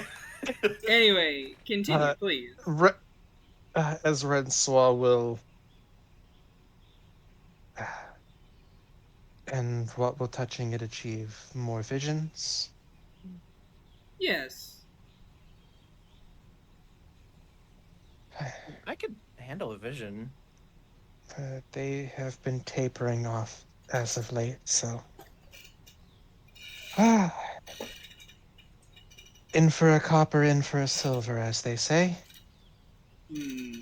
And she will reach forward and poke a finger to the orb. Ooh, boy. Surprise, roll 4 death saving throws. Alright, then. Get ready for one of your clones. Yeah, right. So, So I added some upgrades. yes, Mel gave Rensois upgrades in the chest region. No, clearly the clone is Talswa. Yes! Yes! Yes, that has to be canon. Alright. So, you feel your Why is mind... my clone 6'3"? You feel your mind begin to wander as your right hand pokes at the orb that used to contain Drolam's ring. You feel the world around you fade away. And it's almost as if the place your mind has wandered to is overlaid across what's currently going on. You see this war-torn city all around you. Holes ripped through walls, dead bodies of civilians littering the streets, and within the center of it all, atop a ziggurat in the center, are 4 individuals in the middle of a heated combat. It's 3 versus 1, but the 3 are still losing. What do you do?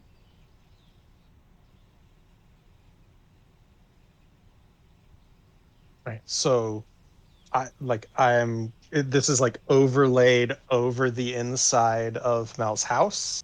Yes, but the more the vision progresses, the more that the overlay just kind of like blocks out everything else and it becomes your new reality. Okay. I get it's again. She'll start cautiously approaching the ziggurat. Okay, then. Moving up the steps of the ziggurat in this trance-like state, your eyes are drawn to the shriveled corpse of a tabaxi upon the steps. Their eyes are hollow and sunken in. The next is that of a human. Their pale, their flesh pale, their body resting as if sleeping, but their chest remains unmoving. You look up in time to hear this snarl of pain as the Dragonborn atop is ripped in half by this tall, purple-eyed undead creature, leaving just 2 kobolds remaining alone. One with blue scales, the other with black scales and 3 dots along the forehead in a triangular fashion. A glance is exchanged between the 2 of them as they prepare some of their strongest spells. Except, before they can throw them out, the tall creature just flicks their wrist, and you can feel the weave twist as the spell that was in the kobold's hands just rips itself apart and dissipates entirely. With this disdainful stroke of magic. And they utter a few words. My disappointment in all of you is immeasurable. And you so more than the others. Be gone from my sight. And they snap their fingers, and this black void opens up behind the blue-scaled kobold and sucks her right in. The vision fading, as all that can be heard is a cry of anguish, pain, frustration, and rage made manifest. And then you're back to yourself.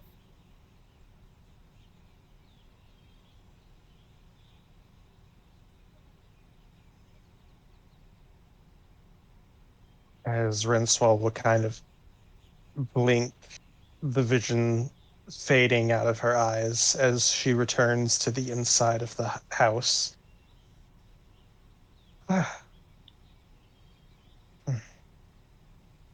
Shorter than many of the others. What was it? Are you alright? I'm fine. Mel is gonna turn to you, Agathar, and say, "Why don't you see for yourself, dearie?"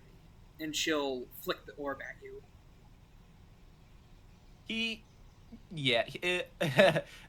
His invisible mage hand will catch it first, and then kind of looks at it with his little smile, gives a shrug, and then he'll place his hand on top of it. Same vision.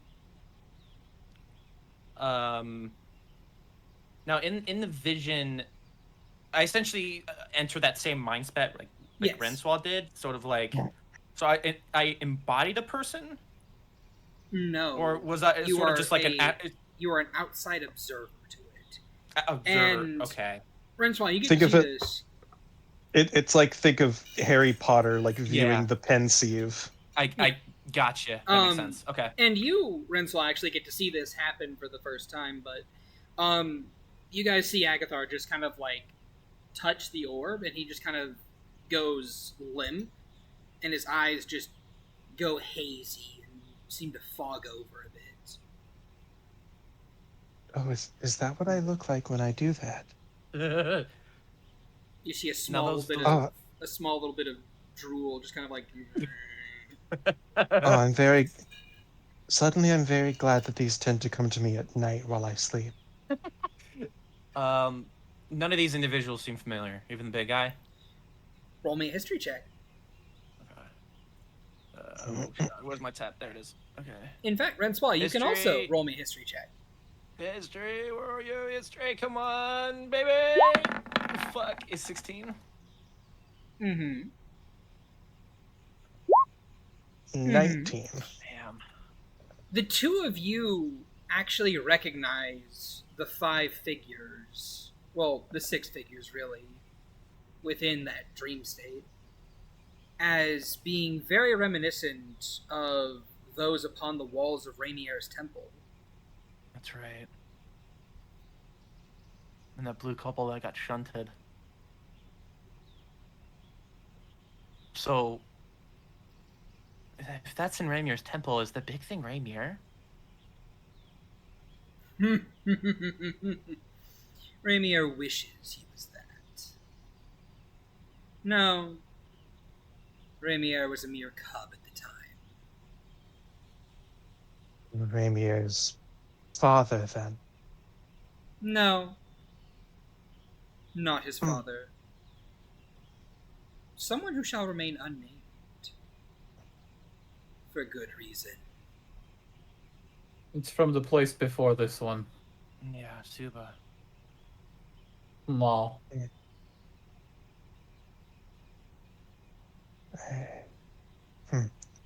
So then I suppose one of my thoughts was correct. I had a suspicion that this particular vision was actually older than the ones I've seen before. Right, because the one that started out, that observer landed from a portal, didn't it? Yes. It did, the yes. Blue Scout Kobold said, so this is where he sent me. Yeah. So we just saw the precursor to that.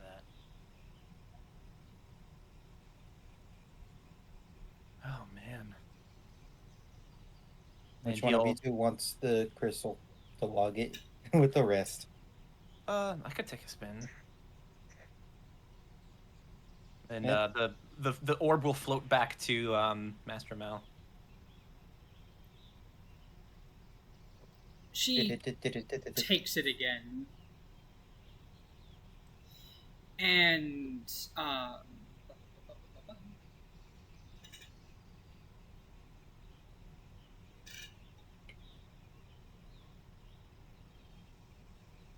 she takes the orb in her right hand, and with this intake of breath, you can see the purple light within the orb slowly slither free of it and into her eyes, making them glow with this dark green sheen before fading once more into their regular purple gaze.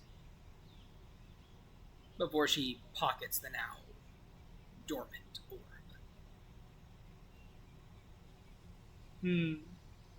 And with that, this orb has been returned. We still have a few more rings to find, and the Archmages to find with them. But this is a step in the right direction at the very least. I have a question. Yes. Are you familiar with blades like swords? She glances to it. Soul blades, yes, to a degree. What do you know about them? Well, I know that there are two kinds of soul blades. There are ones like the one Soren has over there that were made by a very different smith that has never been spoken of or heard of in this entire world, to my knowledge. And then there are others that were made within Old Suba and other places that use them.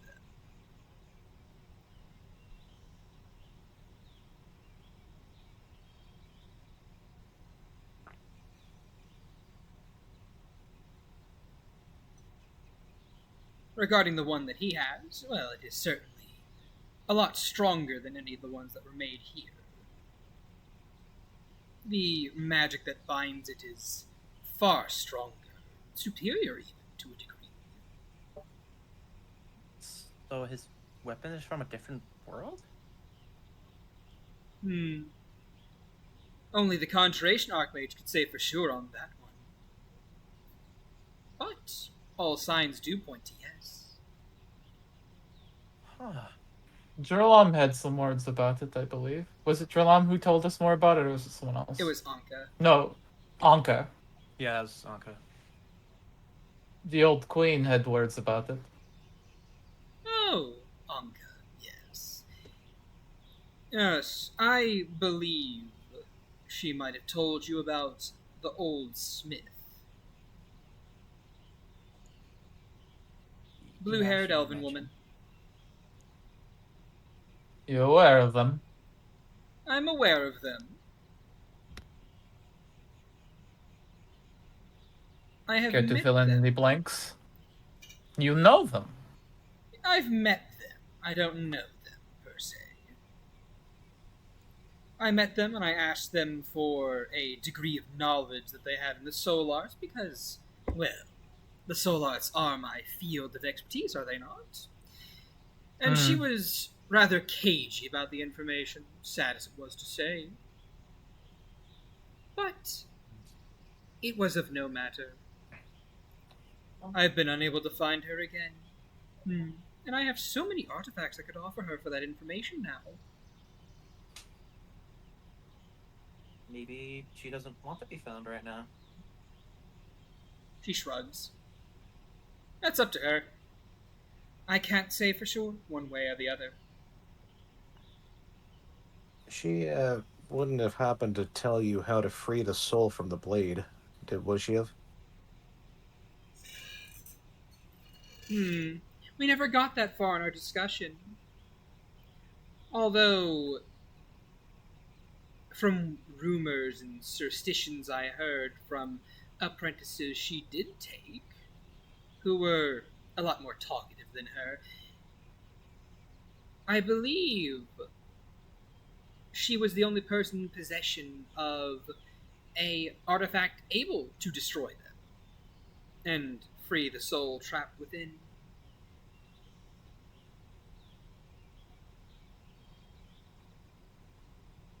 Well, I was kind of hoping to keep the blade, but if we could do that and free the soul at the same time, that would be ideal. But if...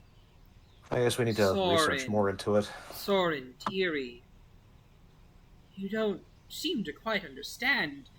The soul is the blade. Without the soul, there is no blade.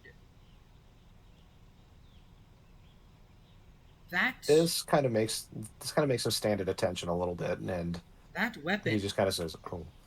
That weapon is comprised of a great amount of life essence from the person that was used to make it. I would imagine that they didn't stop at just the soul. I imagine they might very well have used every part of the body.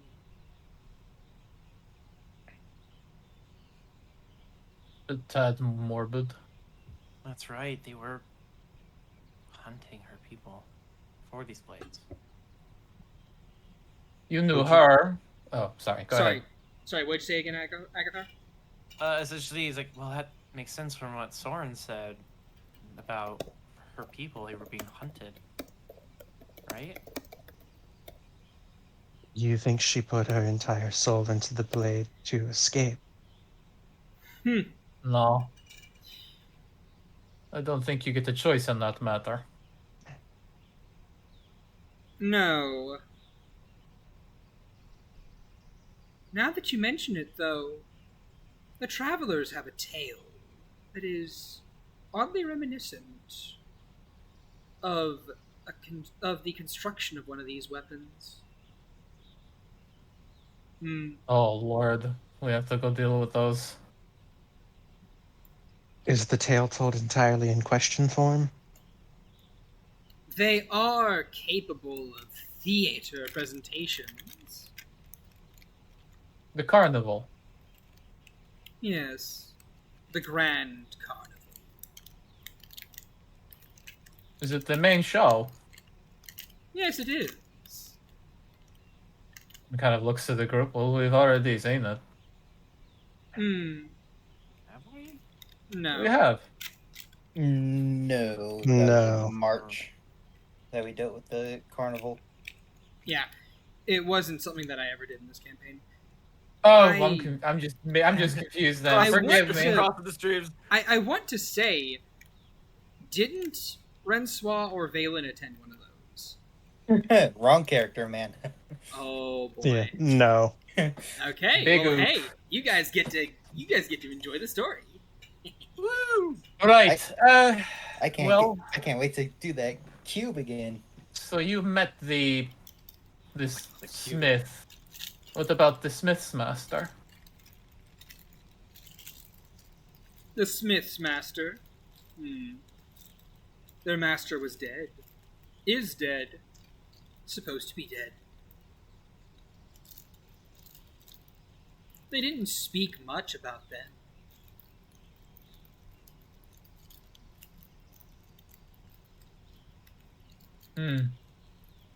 Although, considering how the smith was more interested in destroying these weapons than crafting them, I would imagine that her master was more than likely the opposite. Right.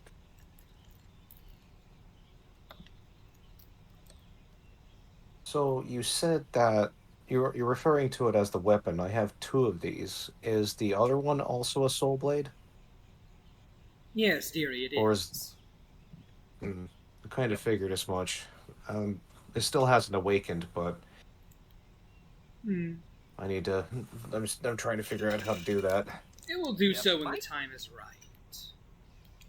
Did the first one wake up when you fed it that incredibly rare sword that I'm still not upset about?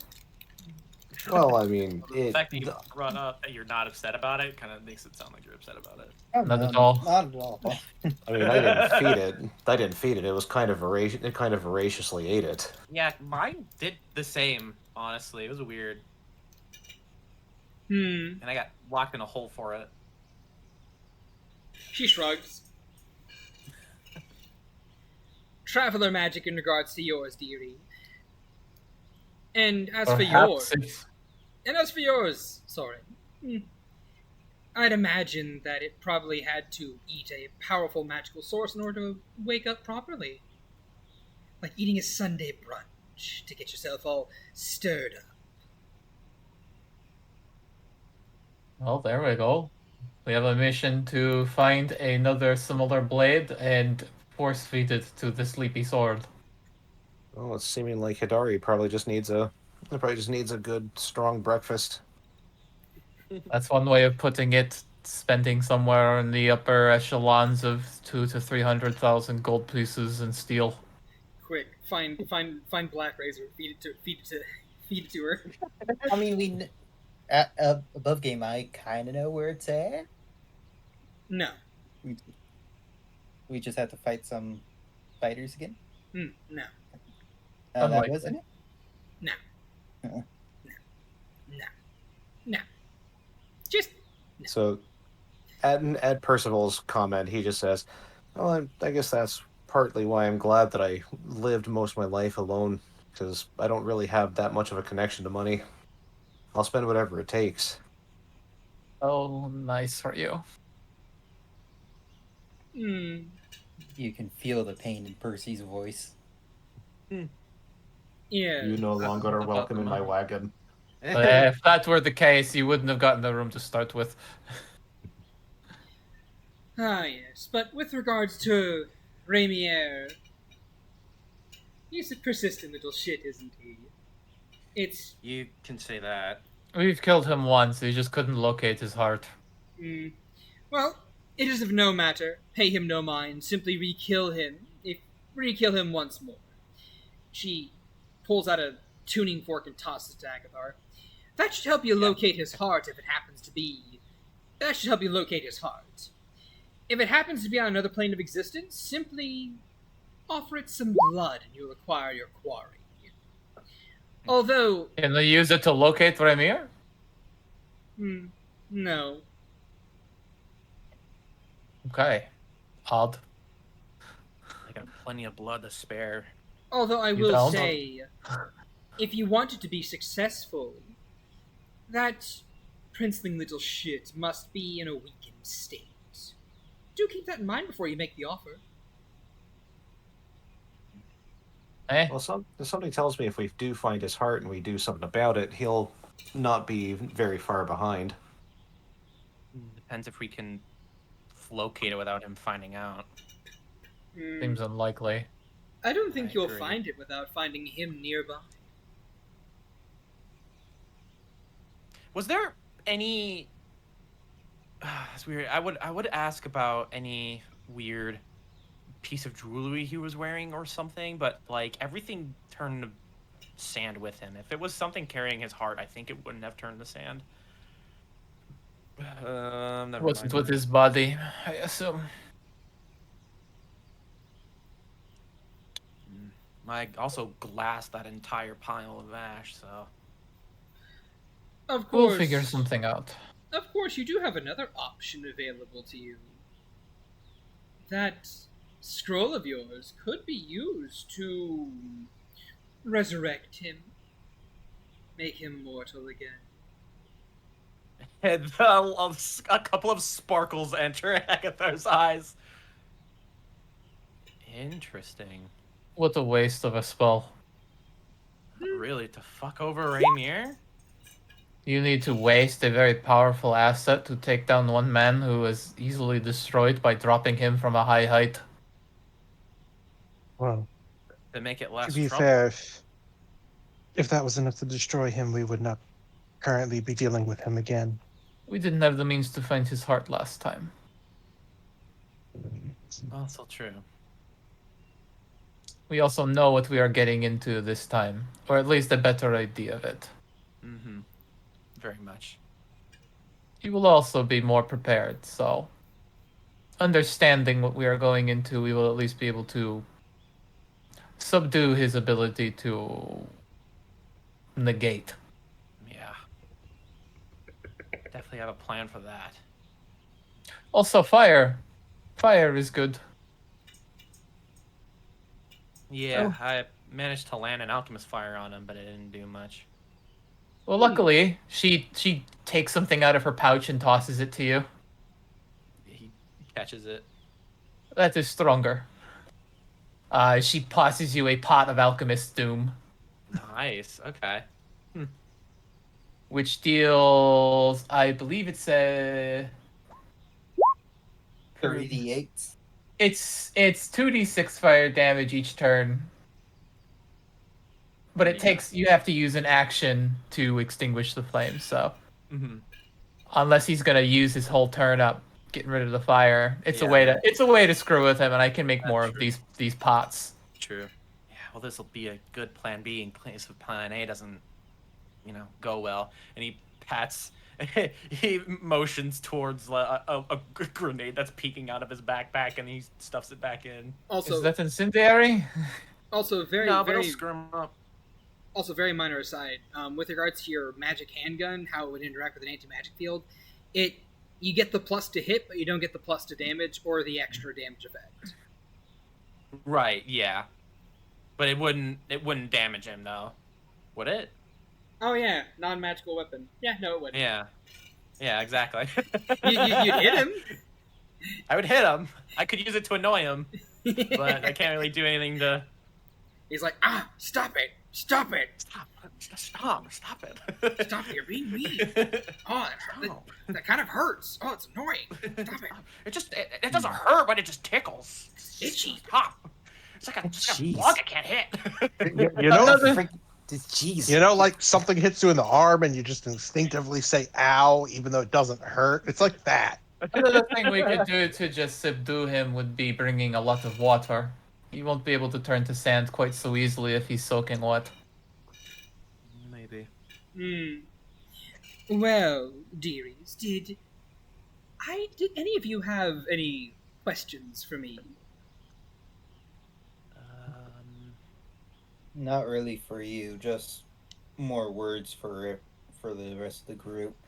Yeah, I would like to try to find. Our options are Make sure. in multitude. We have 3 options to go for. I had one Well. quick question for Mel, for the hell of it.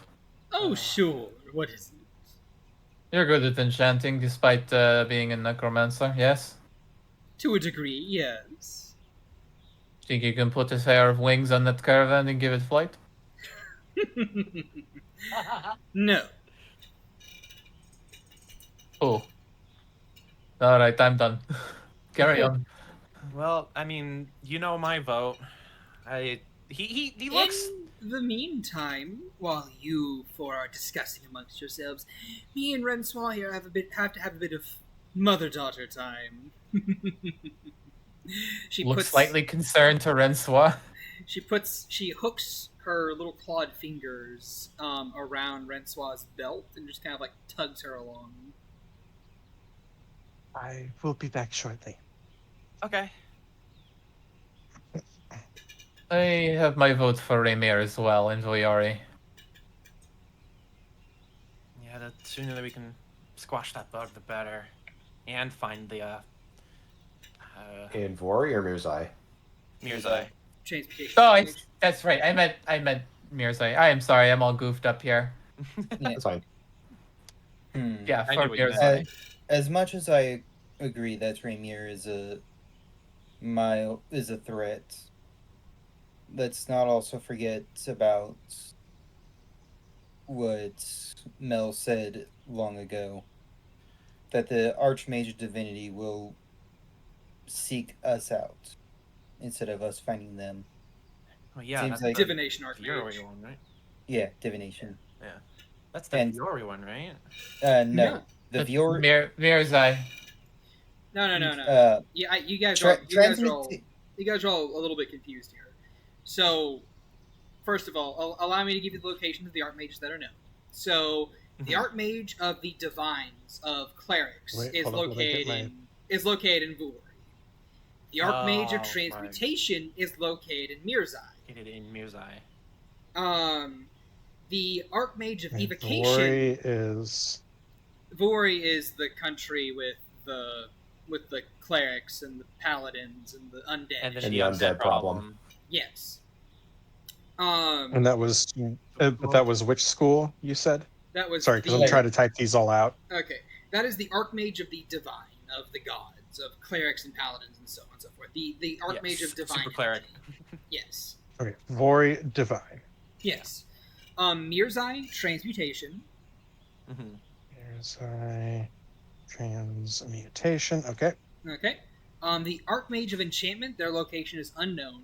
The Archmage of Evocation, their location is also unknown. Evo.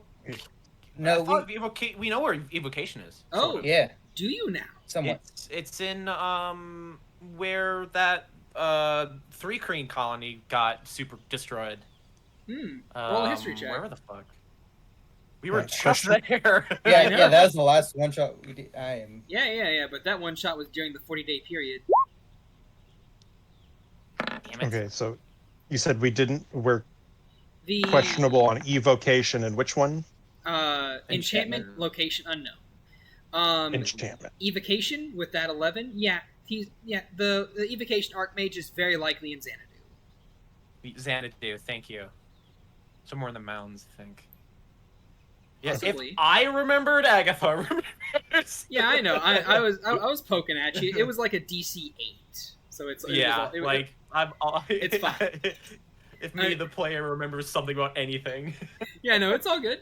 The Archmage of Conjuration is actually located in Celeste, as Mel will tell you guys pretty much. Right, Celeste. Okay. The Archmage of Divination, the Archmage of Illusions, and the Archmage of the Druids, all of their locations are currently unknown. Divination. We know of the enchantment. We've met him, but we don't know where he disappeared to. Just say Druids. Divination reached out to. And Illusions. Is it?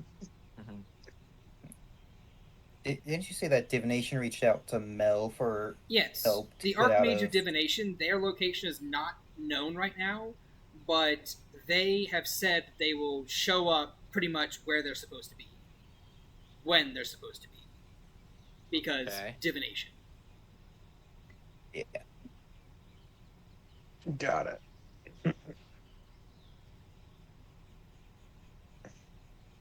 I suppose I can also get rid of all of my notes on school lingo.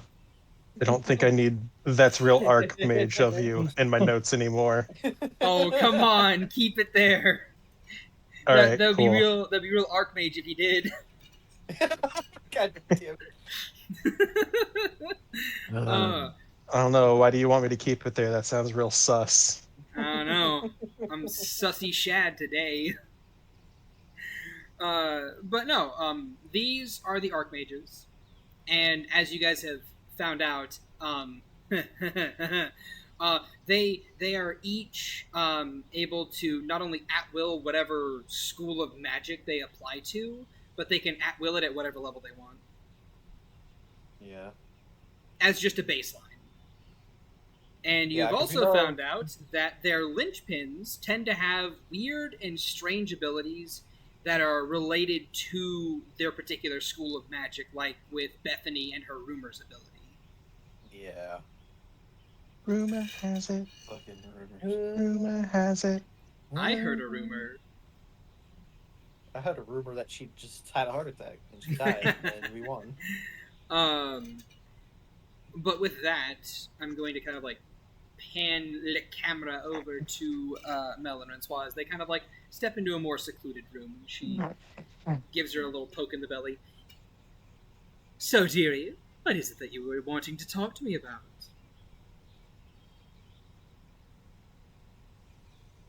Hold up. Huh? No, sorry. I had a sneeze coming on and then it disappeared. I know that. Francois will kind of look down a bit before. And she will look towards Mal. I have studied under you for, well, pretty much since I was a child. I've learned and grown, both in strength, and spiritually, grown closer to my magic. And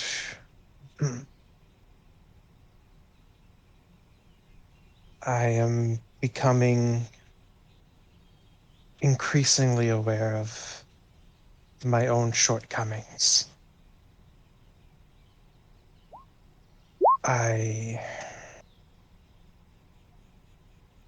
It was one thing before when my shortcomings would really only affect myself. At worst, if something should happen and I fail, the worst is that I perish and you have to turn your attention towards the next student in line. There's a lot more now that I stand to lose. I've seen Agathar lying in craters. I've quite literally seen Percival die. Watch the light empty from their eyes before being brought back. And it feels more and more with every trial and every fight. I feel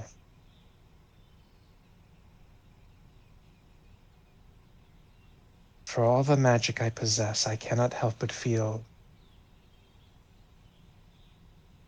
weak. Every time it comes down to a fight, everyone else is in the nitty gritty of it, and I'm there swinging a big stick and watching my friends get hurt and being able to do very little to help them in that regards. I focused so much on magic, and yet sometimes magic isn't always the solution that's needed.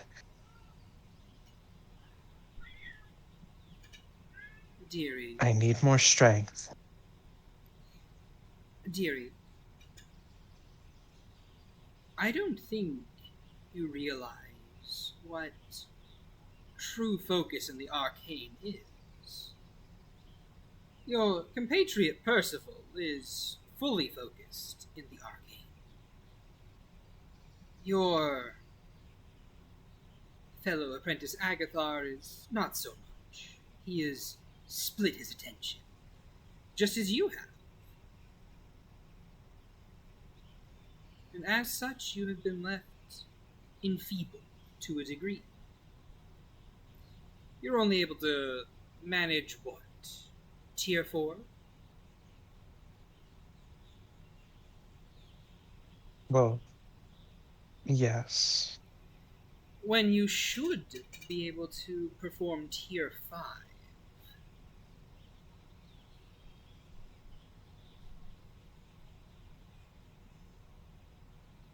You punched a tree, and you learned how to swing a stick. And while they are effective, they are not Tier 5 magic. Now, granted, dearie, if you wish to have me help you, then I would be willing to do so. If only to aid in your lack of usefulness in your feelings.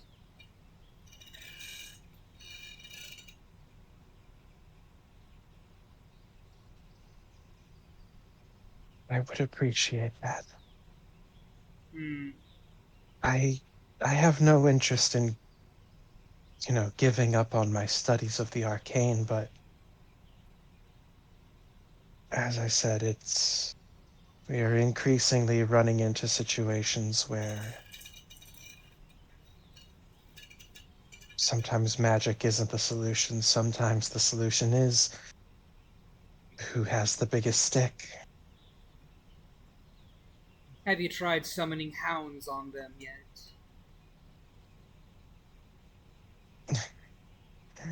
Here and there.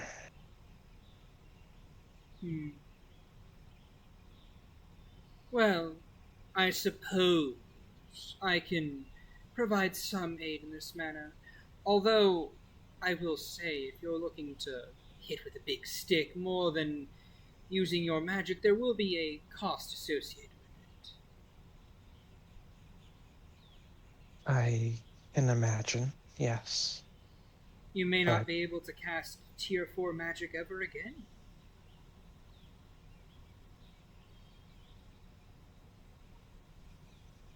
Are you willing?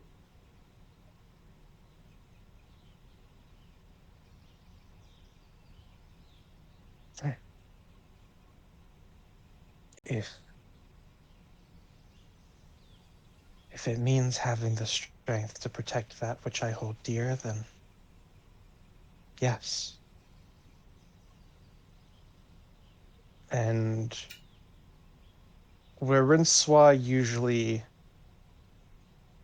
has hints of doubt behind their eyes, even when seemingly making confident decisions, as she stares into Mel's eyes, there's no sense of hesitancy.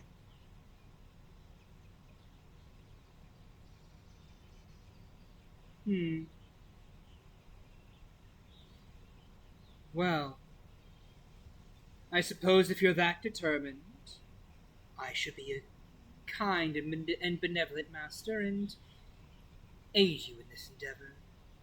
Please, do bear in mind this will be very painful.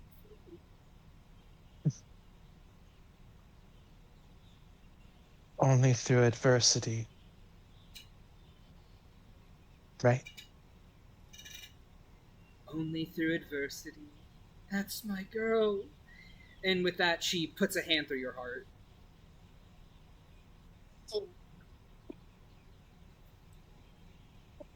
And this Shy Knight gives us a new character. Roll Fucking choke.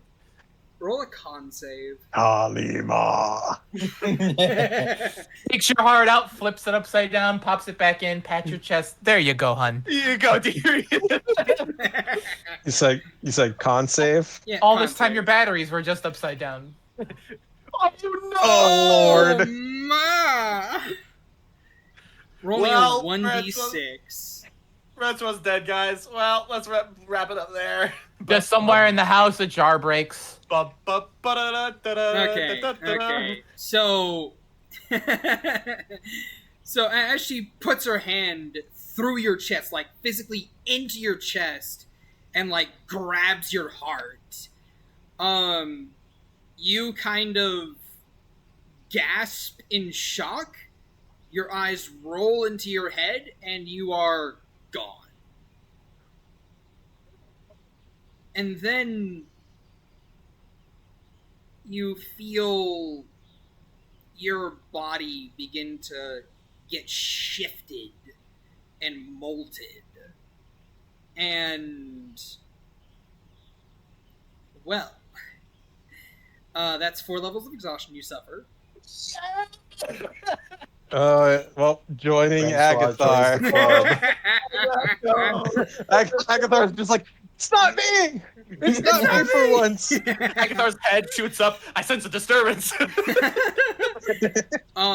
You can reallocate your levels however you so see fit. Change your subclass if you want to.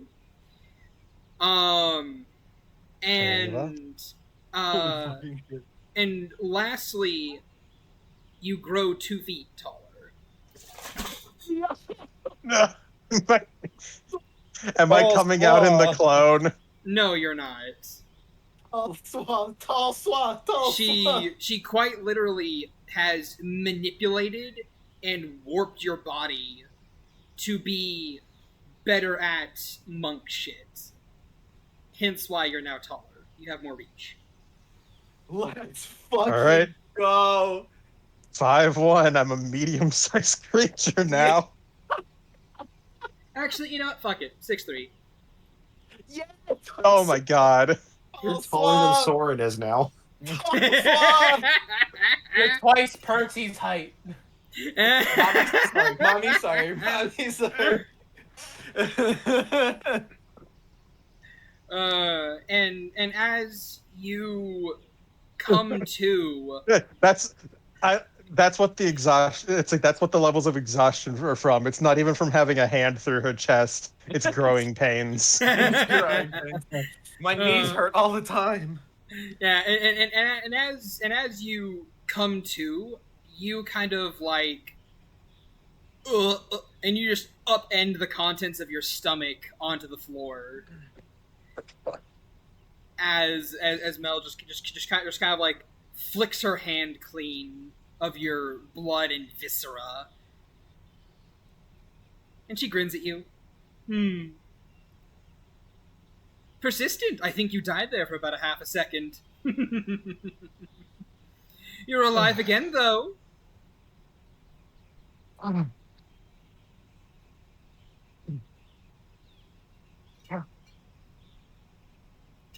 Wow, that's You can't move. that's definitely in my top 3 I think your movement speed is 0. moments I don't want to repeat. I think, is that 4th Hold on, level or let me- 5th? I think that's 5th. Okay. I said, let me look at 5e exhaustion. Yeah, I think charts. that's a 5th level exhaustion thing. It says right da-da. here, disadvantage on yeah. ability check speeds halved, disadvantage on saving throws, hit point max is halved. It's Okay. fifth that you 5th is lose. speed. Yeah, that's what I thought. Yeah. Okay. Level 5. Been there, is- done that. Level 5 is level 5. Agathar's well acquainted with exhaustion levels. Yep, especially level 5th. 5th Like, I level. studied that shit. I am a roll ma- me a 1d4. I got a feat from it. I just like to imagine that while Mel's hand was in Rensoir's chest, as Rensoir was like growing, Mel was just kind of like being drug up into the air, like with her hand just stuck in her torso. Oh no, dearie, I can't get it out. No. I think I made a mistake. A rib cage. No. As Rensoir was growing, her hand remained in the same spot. It just started ripping a hole further down, Oh my god! No. Put it open. Ah! which then just like No, I like the meme slurped better. back together. Oh dear me, I seem to have made a mistake. I can't get it out. You and I are stuck together, dearie. For the next 2 hours, you have 5 levels of exhaustion. It's only for 2 hours, though. Oh. Then you go to 4. So yes. All right. Now, You welcome can't to the move. club. Somebody gonna Um, come and get you. We have to know that you're like that now. But no, she stares down at you. Also, Rensoir, this will also allow you to reallocate any ASIs you would have gotten as well. Ooh. And any feats. You can take different feats or swap a feat out for a different feat if you had a feat like that. Hey yo, full respect. All Yes, very painful full respec. And you'll have 1 perma level of exhaustion for 2 weeks. Yeah, welcome to the club. Odd if the cleric has something to say about it. Actually, no, wait. This is Mel doing it. Roll a 1d7. What? I feel like it would be less with Mel doing it. She's an expert. Oh no. 6 days. She did roll a nat 1 though. Okay. Also 6 fair. days of 1 perma exhaustion after the previous 3 have been cured. So effectively 9 days of exhaustion. Yeah, I got like Alright. 2 weeks from resurrecting a dragon. So clarification, Rensoir is actually 6'3" now. Yes. Yes. I feel left out now because Soren is no longer the tallest in the group. Now here's the question: is Soren still attracted to Rensoir as tall Swall now, or did he like him small? Well, you'll just have to wait and see, I guess. Yeah, Anyway, he'll have to find out, analyze his feelings. anyway, we're doing the glow up meme real quick.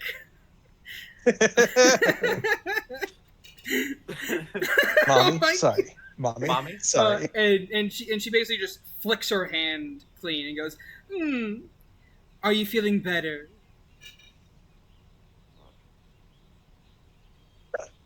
I feel like I had a hole punched in my chest. If That's 'cause what you did. mean. Hey,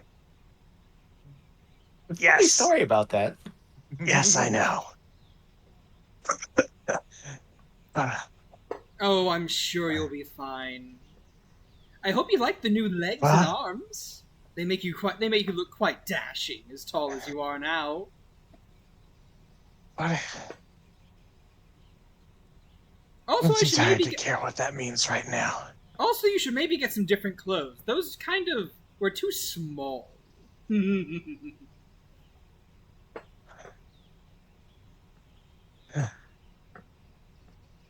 I think I saw that here. Oh, I suppose I should go get your girlfriend. Absolutely, do not let Soren in that room right now. Oh boy. Not even because of Soren, because of Mikida.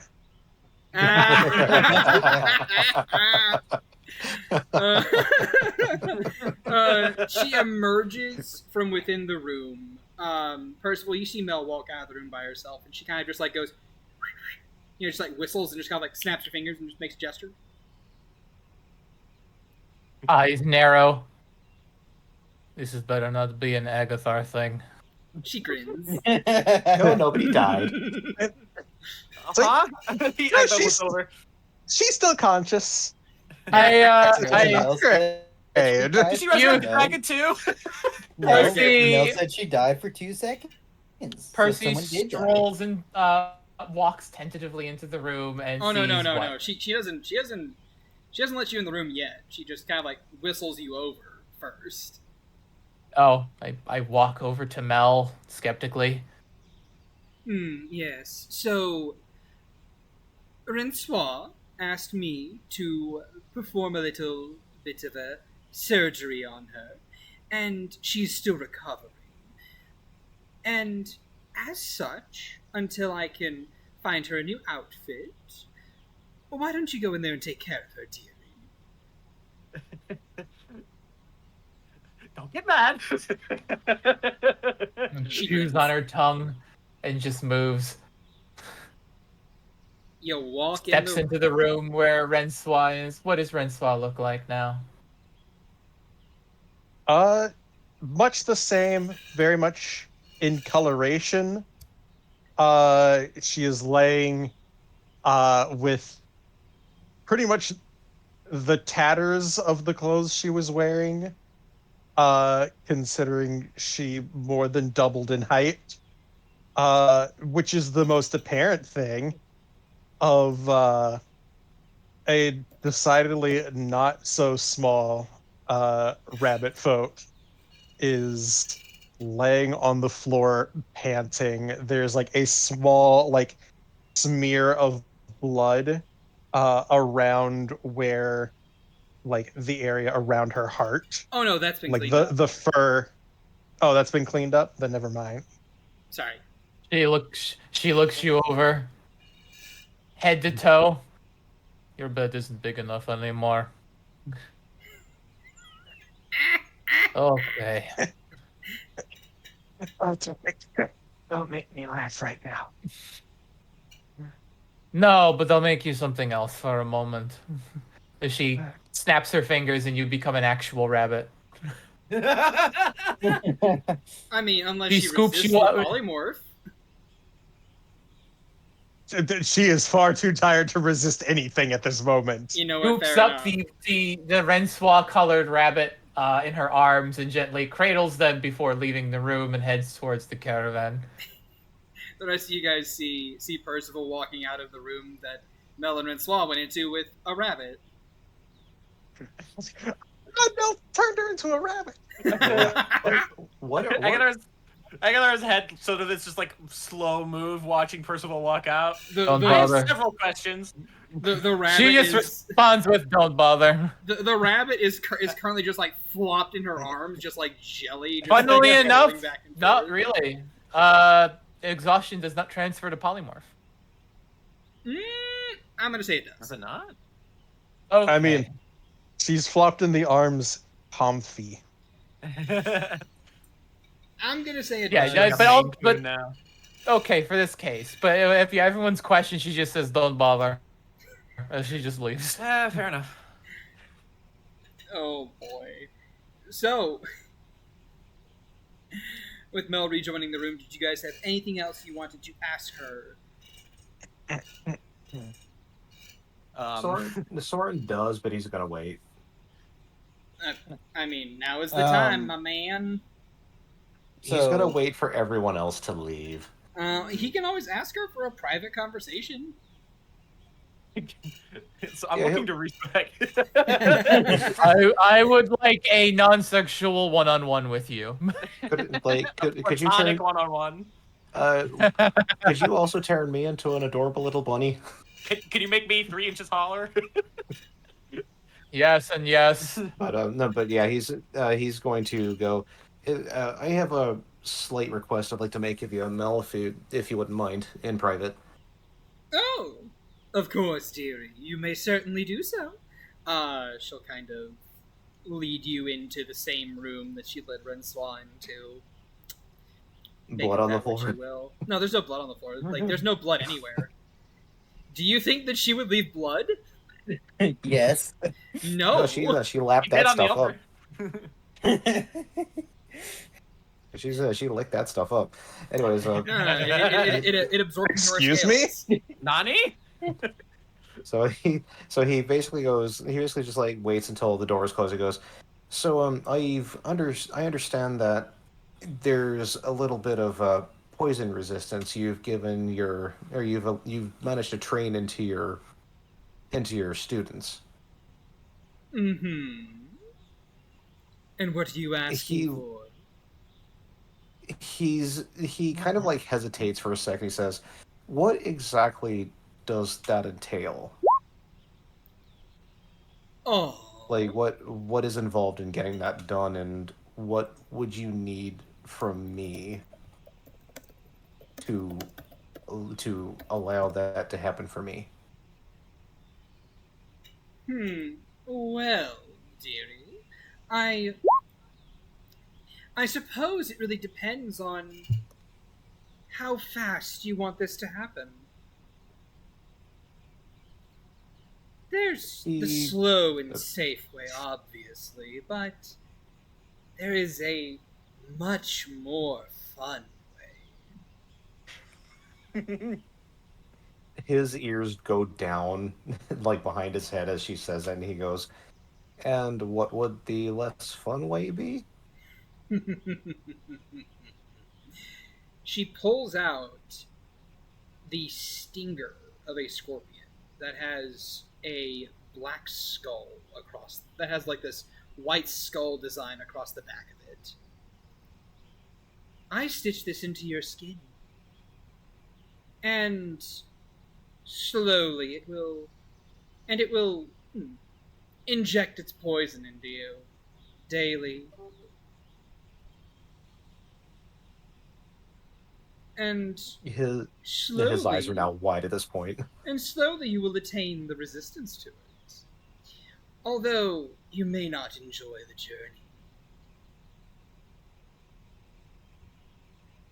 How long? Like his eyes like just kind of like close tightly, and he takes a deep breath and says, "How long is this journey?" 2 weeks. He shudders at that, and he goes, "What's the other way?" Oh, I suppose you could do it the other way. It only takes a full year of ingesting poisons and various other antidotes, depending on how strong they are. It may be a bit quicker. But I suppose you could do that method. It's nowhere near as fun, though. Well, I'd be a little bit more leaning towards that one, and he points towards the stinger, if it wouldn't have put me out for 2 weeks.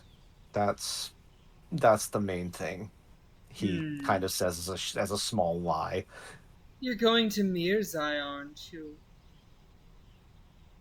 He looks a little disappointed, and he says, it looks like that's where we're going." Well, the trip to Mirzai, by carriage at the very least, assuming that the carriage isn't going at full tilt, should be roughly, I want to say, a week and a half at most. Aye, so that's just another week after that I'm going to be useless to my friends. Half a week to a week, yes. But I wouldn't say necessarily useless, just severely under the weather. I need to be in top form in order to be able to fight. Aye, you do, don't you? But such is the price of progress. He starts he closes his eyes and starts considering both options. and he says, I do need it quickly. I'd much rather not wait a year for it, but...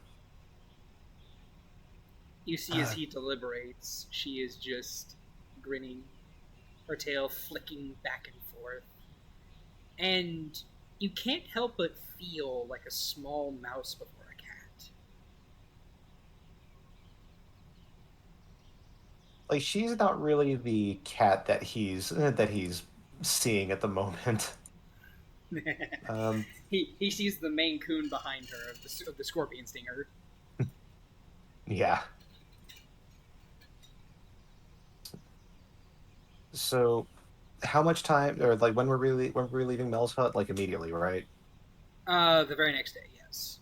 Presumably. You guys can stay here a little bit longer if you want, but I would imagine that Percival, at the very least, would like to get a move on. Yep. So I can only take so much of this. So, what kind of poisons would this provide me resistance against? He points to the stinger again. All kinds. Like, ingested, injected? Dearie, this is one of the strongest venoms there is. Once you've suckled upon this for a couple weeks, well, there's hardly much else that can bother you afterwards.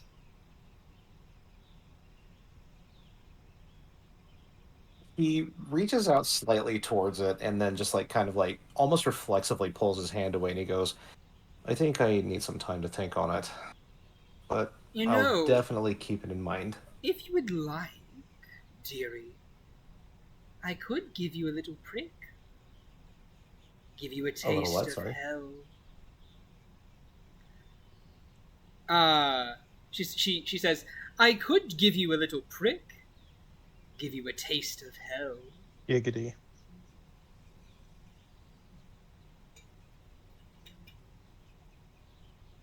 He's gonna like. Come on, I know what I'm gonna do. D100, D100. Come on, I know I clicked it. Come on, let's go. Let's go for roll 20. I don't know if you're lagging or not. Do it, Soren. Roll a wisdom save. Nat 20 it. Don't be a bitch. That's what I'm doing. I'm trying to. You're gonna be a nat 1 to get picked. 26. He very, very, very hesitantly, like holds out his arm for her, and you can see it's trembling. Oh, dearie. It's just a little prick. She sticks you with it. Roll a con save. You are the barb. Oh no. Ooh. Okay. Death immediate. So, allow me to roll some dice.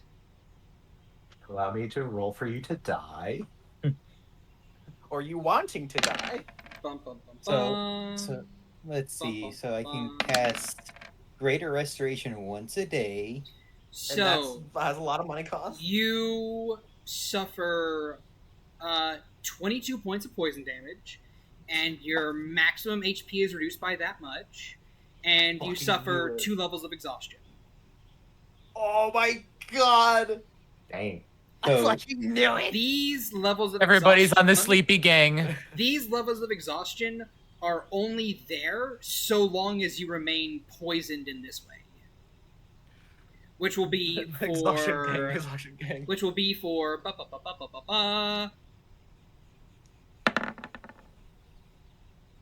2 weeks. 3 hours.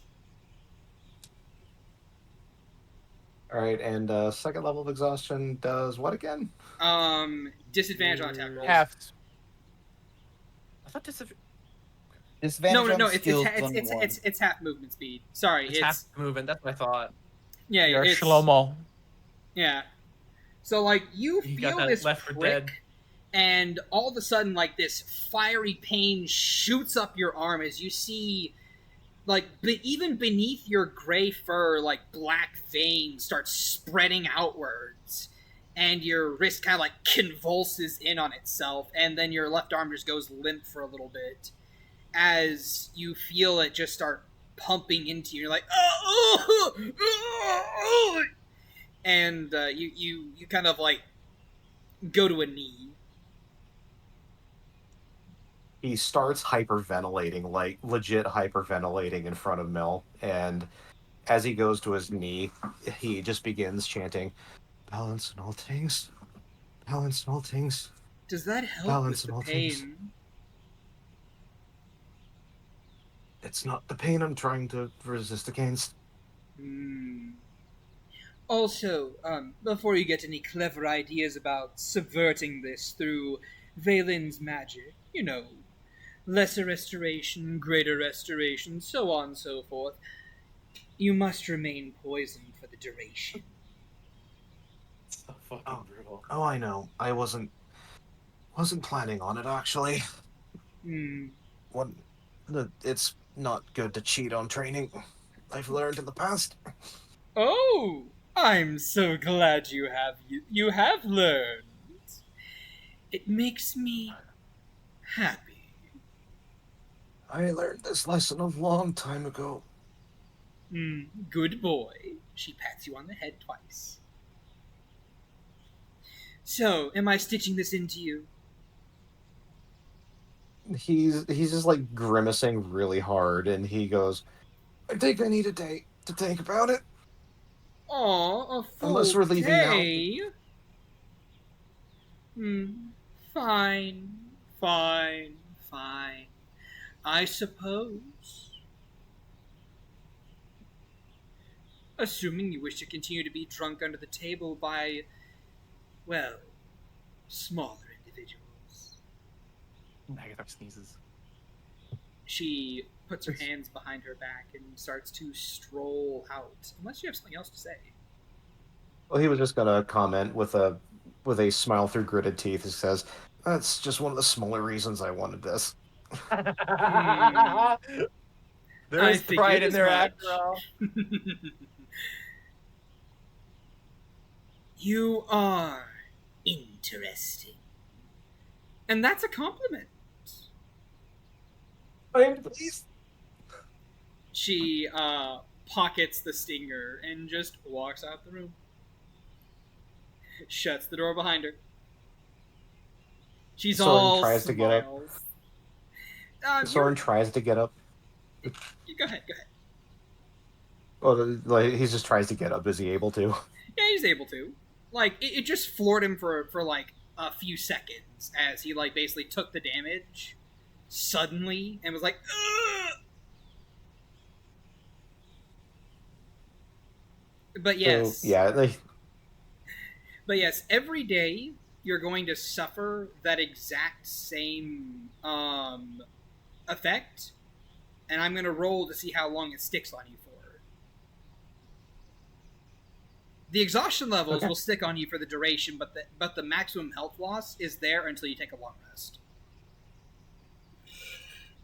Okay. I'm assuming the maximum health loss it doesn't stack with, and this is for like every day, right? This is every day. If you get max health drain from a different source, it will stack, but not from this, because you will have theoretically long rested, gotten to full HP the next day, and then you suffer from this effect again. Okay. That's something to think about. Also, very minor aside, it is for 1d20 hours you are affected by the poison. Okay, so expect course. many nat 20s. Of course, a successful Constitution saving throw reduces the number of hours to 1d10, and it halves the damage that you take. And you only get one level of exhaustion. Yay! Hooray! So I'm assuming because he's got 2 levels of exhaustion right now, are those going to be stacking too? Because only one level exhaustion. The exhaustion levels are only there Right. for the duration of the poison, which is in this you case did say 3 that. I hours. forgot. Yes. Yeah, you did say that, and I forgot. Sorry. Yeah, All pretty right, much. And like I yes. said, this effect basically happens at dawn every day, and it's 1d20, so it's never going to go to 24 hours, so you will always lose your exhaustion levels before you get stuck by it again. Okay. So,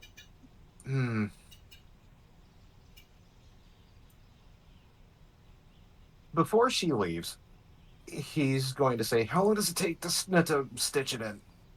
She has her hand on the door, and without turning her body, her head just rotates 180 degrees, and she's like, Just exorcists. Well, if you ask, it doesn't take that long. I only need to put my hand in your chest for a half a minute. And then now his and then her Okay. body rotates the opposite way to make her head come back around full circle. As she is now facing you. You know, that kind of action, that kind of stuff there is making it very hard to trust you. Oh, and why is that? Didn't you see how well trained my students are? You know, fall off a chair. He stands up and goes, "Do it." Ooh! You fucking Well, you crazy don't have to bastard. ask me twice. She skips forward, and then, with the stinger in basically her like, index, middle, and thumb, she kind of just, like, shoots forward and sticks that in your chest, and there is a quick... And you can feel her fingers dig in through between your ribs and place it right where your heart is. And you can feel the prick of the stinger just slowly positioning itself before you feel her hand just kind of like just slurp back out of your chest as the wound just knits together as if it wasn't there.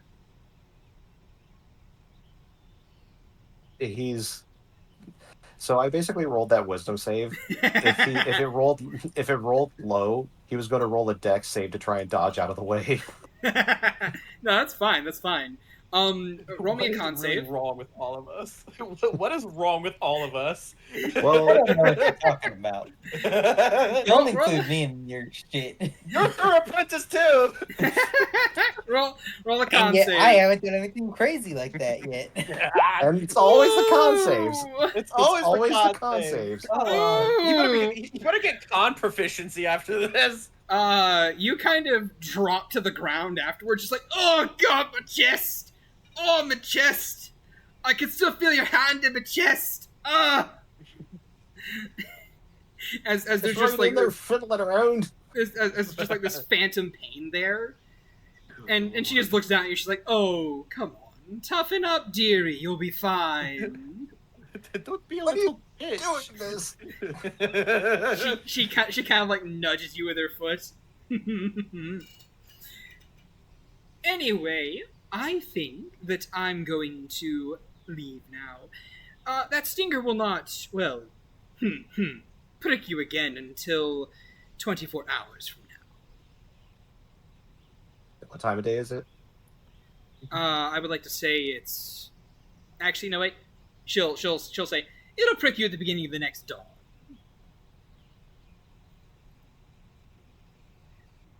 He's just there writhing and he doesn't really respond. On the bright side, you have quite the alarm system now. And with that, she proceeds to leave the room. Soren is probably still writhing on the floor.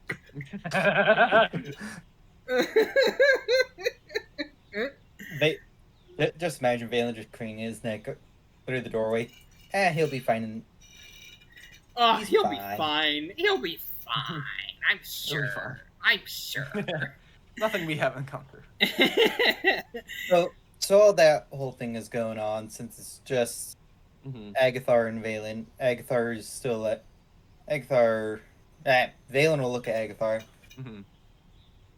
I know everyone wants to go towards Mirzai and for Raimier. The bits that we know that the goings in ch-ldr-n? that- Yes. That they're hunting down That's those with Vuori. magic. Vuori. No, wait. ch-ldr-n is hunting down magic users. It's Vuori Yes. that's hunting down the Archmage of Divination. Or Divine. The Archmage of the Divines. Sorry, continue. They're hunt. So we have essentially three choices, and most of the group is more wanting to go towards Raimier. Know that we can deal with Raimier now that Mel gave us that tuning fork. Find the heart, put it in the box, and it'll shunt itself to Anka. And Anka will summon Raimier to her, dealing with that.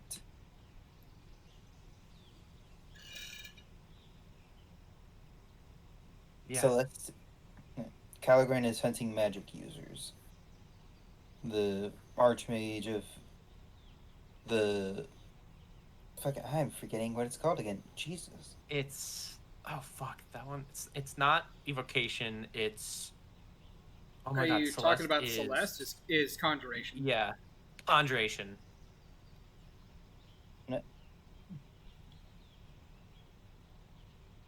Xandu has evocation. We know that much. The Divines is in Viori. And from what it sounds like, there's one in ch-ldr-n. It's Celeste. Yeah, ch-ldr-n is hunting. Well, what are you leaning more towards? I'm leaning more towards going into ch-ldr-n or Viori.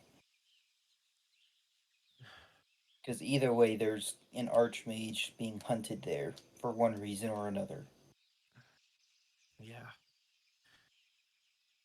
Well, I would probably be a little more leaning towards Celeste, but I just not with Rainier around. We can't let him get steam.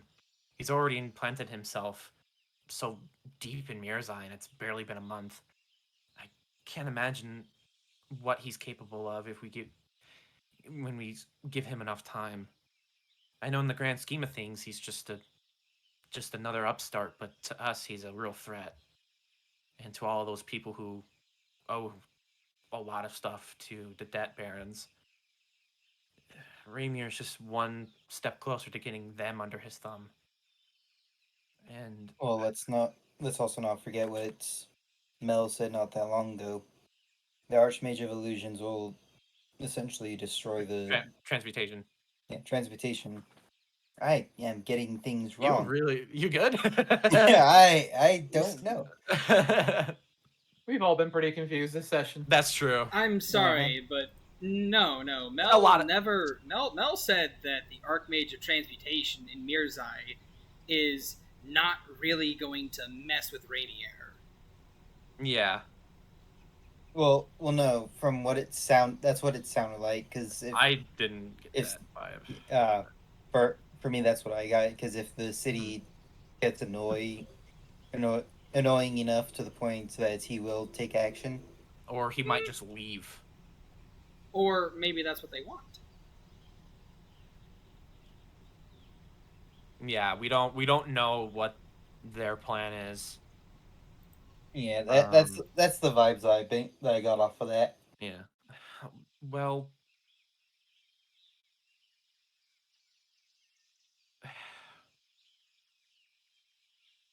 I'm worried about the Celeste one because there's apparently, that whole army is anti-magic. So, Calgren. well, he's in Celeste. They're being attacked by Uh, Calgren. Celeste went into Calgren. All right, Chad. What? Now I'm confused. Chad.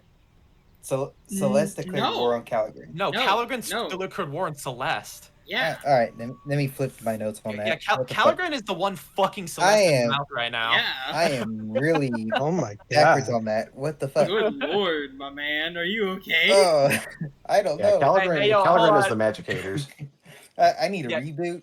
Yeah, yeah. Calgren is the one that are killing magic users for funsies, and then Celeste is the one that's full of magic users, and that's the one that's being being full blown targeted right now. Yes. Because that's where they have where the Calgren will get the most funsies. Yeah, exactly. Um. Yeah, I'm But- actually worried about the Archmage and Celeste, but yeah, there's the Archmage in Celeste and the Archmage in Viore. yeah, the They're Viore both one. being hunted one way or another. The Viore one I'm not as worried about because they're already in hiding, and I think since it's the And you don't- divine, And you don't think the one in the Celeste is in hiding also? well, I'm more worried about the Celeste one because of what they're up against and how fast they're moving. They're moving just as fast as Raymir, and I don't know. The way that Mel said it maybe they want that transmutation to destroy the fort for some reason. Maybe to lure him out for whatever reason. Either way, our action, whichever one we choose, our actions will jeopardize the others one way or another. Yeah. I think the divine one will be fine. He's got a lot of gods on his side, is what I'm imagining. I mean, that's not how that works, but the transmutation one might be getting lured into a trap, and then the Celeste one, conjuration, they might be fine with the Celestian army, and then they might get reinforcements from other countries later, but I don't. Whatever we choose is. No plan is perfect, but where my bias is.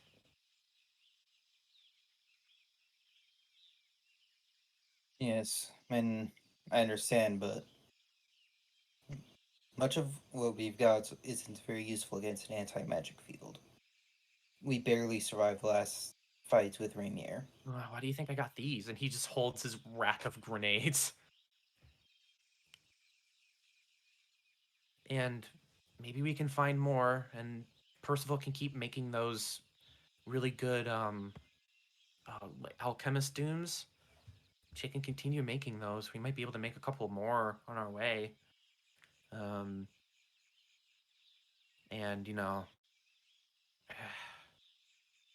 we have ways now to deal with him, and if it gets too hot, or if there's another plan of attack we can take, I'm sure we can take it. If we manage to get to his heart before he gets to us, we really could either instantly defeat him or, I don't know, use it as a bargaining chip. I mean, as I said, there's already a plan with Anka in place for his heart. Yeah, I know. As much as I would love to destroy it in my own hand, I think he deserves a fate worse than that. Also, a minor point of clarification, you need to weaken him in order to actually pull the heart out of wherever it is. Gotcha. Yeah, we didn't exactly give it time. It sort of just ended. But I think I'm feeling a lot better about our chances. We have ways to deal with him, and I have a lot of these grenades. Him getting hit by all 6 at once, I would be surprised if he's able to maintain concentration on it. And I'll go with what the group decides, but just be aware that we are on time crunch for the other two. And you can definitely say that about the other ones. Whatever we do, we're on a time crunch. I mean, one may have bodies, but the other one may not. We don't know the exact scenario. But either way, they have countries hunting after them. I suppose. And with that, I'm going to pan the camera into the interior of Percival's caravan, which is where I'd imagine she has laid Rensois down in. So, we're in the top hall, heading towards where one would assume Percy is bringing her to her room, but she just waves a hand, and the door at the end of the hallway with the black wood and the eye imposed on it opens, and she just kind of like waltzes into her room.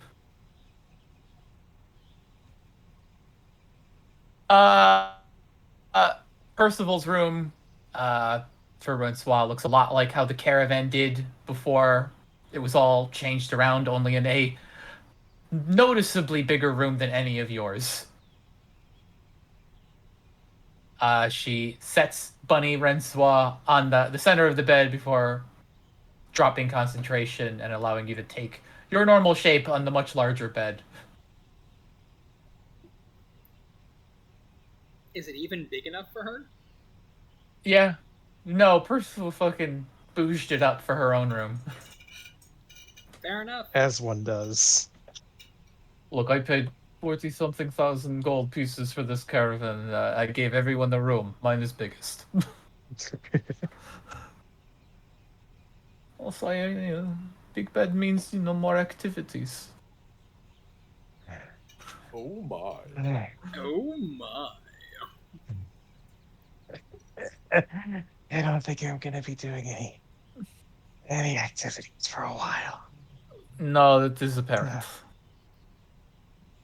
You'll be staying in here until you can at least find a better bed.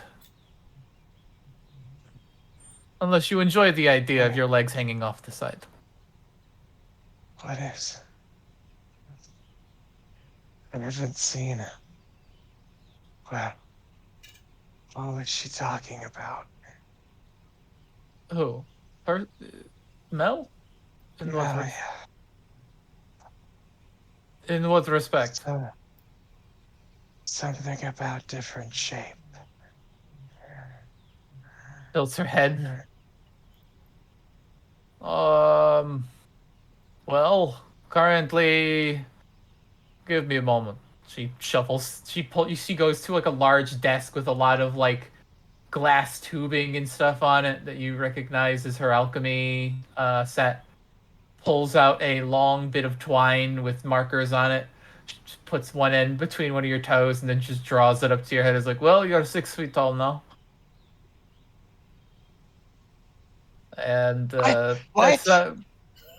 Well, I 7 foot if we're including your ears. Goes to measure your shoulders, about a foot and 4 inches across the shoulders. What? Oh god. She's kind of like pushes you back down into the bed. Don't fight this. Oh damn it. Oh. See her like kind of wobble away to one of the closets as she starts pulling things off of the off a hanger rack and lays them on the bed beside you. This should fit you. I don't often wear these. I don't often waltz around in my other side. Though I am close to your height at that point. I do not often do the bird walk, but when I do, I wear these. I wear essentially. Sorry. It's Sorry. fine. Why? I didn't Know that this is what she would do?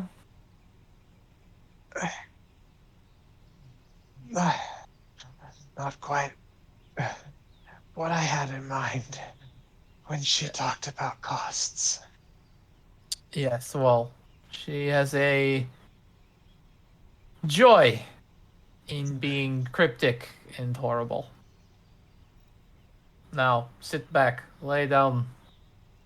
You are exhausted in a way I've only seen Agathar be. At least I'm still conscious. You also aren't half wraith, so we are at least on the better end of it. I just noticed that Soren's just now joined the club too. Does it at least look good? Looks you over. It is seamless. It is as if this was Renswaw's body all along. She was naturally this tall. She just wrings her hands through a wet rag and she lays on your forehead. About the same. Even the mushrooms are still attached to her. I wouldn't imagine they got ripped off. You Yes, are but as I beautiful mean- as... Yes, Shad. Okay. You're as beautiful as the last time I saw you before you decided to grow me out of my height range.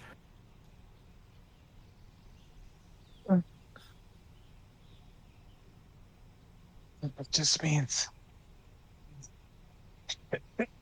It means that you're just now literally the little spoon.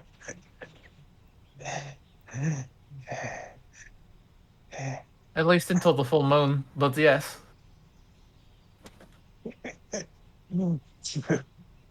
True.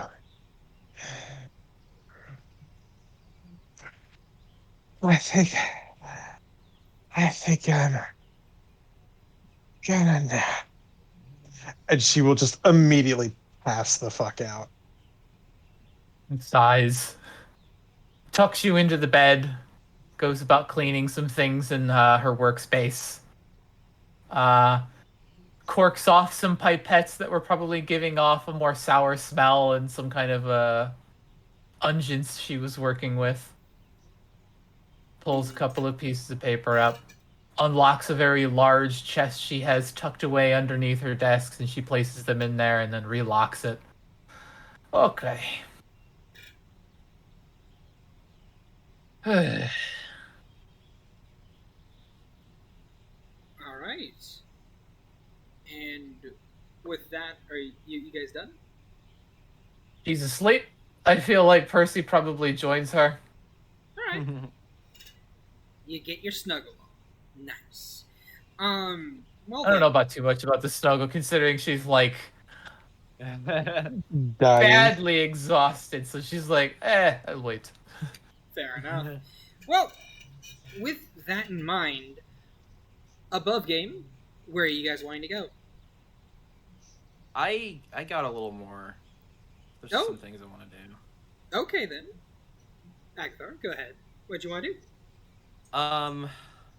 As Soren was doing his thing, and maybe before me and Valen's conversation, I think Agathar would have sent a sending spell to Veronica. Sure. And he would have said, "Hey, checking in. I'm at Mel's. She said you're lost. Are you able to be found?" Yes, Agathar. I am able to be found. I shall return within a few weeks' time from my duties elsewhere. Enjoy your stay at Mel's. Said in that very stilted tone.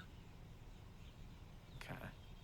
Did it sound like it when I contacted her last before, sort of deadpan, sort of Yes. almost dead inside? Okay.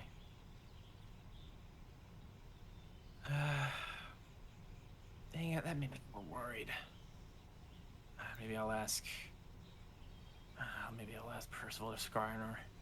Don't worry, the sense of being dead inside goes away after a year.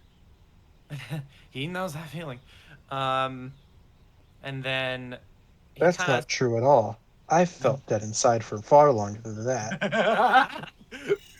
of he looks out, kind of. He's probably standing near a window and kind of like looking in a specific direction, and he kind of starts getting a little stir crazy. And then he probably after a little bit, after talking to Valen, he just suddenly hops off his seat. Okay, I can't take it anymore.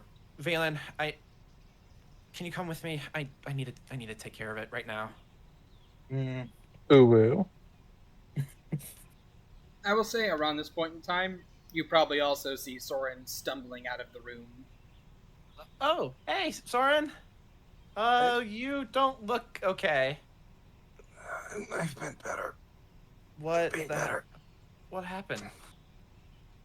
Something I decided to do. Okay. Do you need help getting to the cart? No, I think I can handle it. Just gotta distract myself from this bone snapping pain. Okay. He opens the mouth to say something and then closes it. Why don't you go to the cart, get some rest? I'm way ahead of you there. He watches Soren sort of stumble out. I thought you were gonna say just a little heartburn. I mean, it's not heartburn just yet. It'll be heartburn in the morning. Yeah. He's still affected by it. Yeah, he watches Soren sort of stumble out and sort of looks at Valen. Should you take care of that? Is this within earshot of Soren? Probably.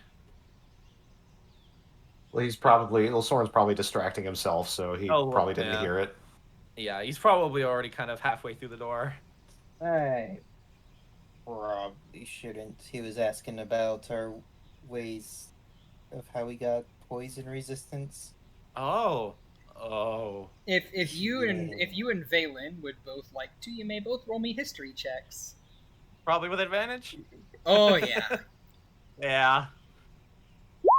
Damn, I'm rolling bad today. 17. 17, natural 20. The both of you are well aware that whenever you were first told to do poison training, Mel made you two offers. The quick path, with this really deadly scorpion stinger that she was going to stick inside your heart, or the slow path, where she would surprise you with little gifts in your food and drinks. And then, no matter which option you chose, you got the latter and not the former. Well, Soren's one of us now. He chose the short path. Yeah, he did. I can't do anything about that. Out of curiosity, would you guys have chosen the short path or the long one? Considering how not really long Agthar has been under Mel's tutelage, probably the short path. He's still got the long path treatment. Yeah, exactly. She looked at him. Oh no, dear, you would die. You can take it. Valen would have taken the long path because he could just purify all the poisons. Yes, he could protect himself to a point. Yes. Interesting. Yeah, so I guess, well, yeah, he'll be all right. He'll just be down for the count for a while, so. Great. Guess I gotta pick up the slack, huh? And don't know what's going on with Francois, but. Yeah, she's more bunny than usual. Yes, which means that we're potentially down 2 party members. Oh wow. Well. So we're gonna take that into consideration. Yeah. Well. Shit. Yeah. Well, I'm already here. I already want to do it. I might as well just go home and just get this done. And he. very minor aside. Your old home is like nowhere near here. Is it? It's not. No, I thought it was somewhat no, close. no. It's like in Vuori, man. Is it? Oh shit. Okay. Yeah, that's why when I made that Opposite list in end the of the server, Oh, okay. I thought weird. Okay, then you changed my backstory. Okay. yeah, that's why I made that small mention in the. Shit. I mean, server. like, I will say, if you wanted to do the thing, it could still be here. But I'm just saying, your actual homestead, the home that you lived in before stuff happened, that's in Vuori. Okay. The summer home is in Vitrium. Yeah, well, sort of. Then did everything go down in the summer home, or is this actual? Did that go down in Viori? It went down in Vuori, and then you were helped to get to the summer home, so to speak. We're gonna have to chat later. I'm a little. I need to pick up some pieces here. I got you, homie. Okay. Then. Shit. Your plans have been ruined, Doctor. They have been ruined. Okay. You know what? Actually, you know what? I know a simple question. I sent you a DM. Okay, then it's plan. As long as that is true, as long as that happened here. Yeah, that happened here. Like I said, the big triggering event that caused you to go from winter home to summer home, that happened in Vuori, but that particular event that you're trying to do something with right now, right here, it happened right here. All right, then I'm going still. Okay, if that happened here, then he's still going. So he's like, well, there's still that thing I need to take care of, and that's here. So, if you want to come, then I would love to have you, but you don't have to. Well, you always end up getting into trouble one way or another, so might as well go with you. Appreciate it. Words! Fuck! Words! No matter where you go, you always end up in some sort of trouble. Unfortunately, and you're stuck with me. And he will walk out and then start heading in a direction. At least until you die and wake up in Mel's. Just to do it all over again. Without any of your gear. Oh, yeah. Nah, well, in for a copper, in for a pounding. Which is gonna suck if we ever TPK. Oh yeah, by the way, you have no items. Yeah. Fuck! Well. Yeah, and so Agathar will head to his summer home. Yeah. The summer home in question is quite literally a shack. Well, it is a shack now. It used to be a bit bigger, but, it's been since destroyed, but the only thing that is really left of that particular incident would be in the graveyard outside. Mm-hmm. There is a graveyard outside. And as the two of you kind of like walk outside of the front door and off to the side and start to make your way around to the side of the house towards the normal graveyard that's there, you notice that there is a new gravestone there. One that has been freshly dug and freshly put back in place, with a simple stone carving on it and words written upon it in a language that none of you understand.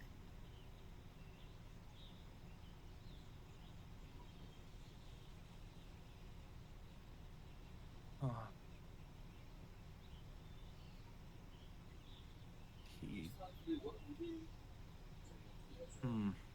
ask him about that later. Okay. It's not celestial, huh? All right. Nope.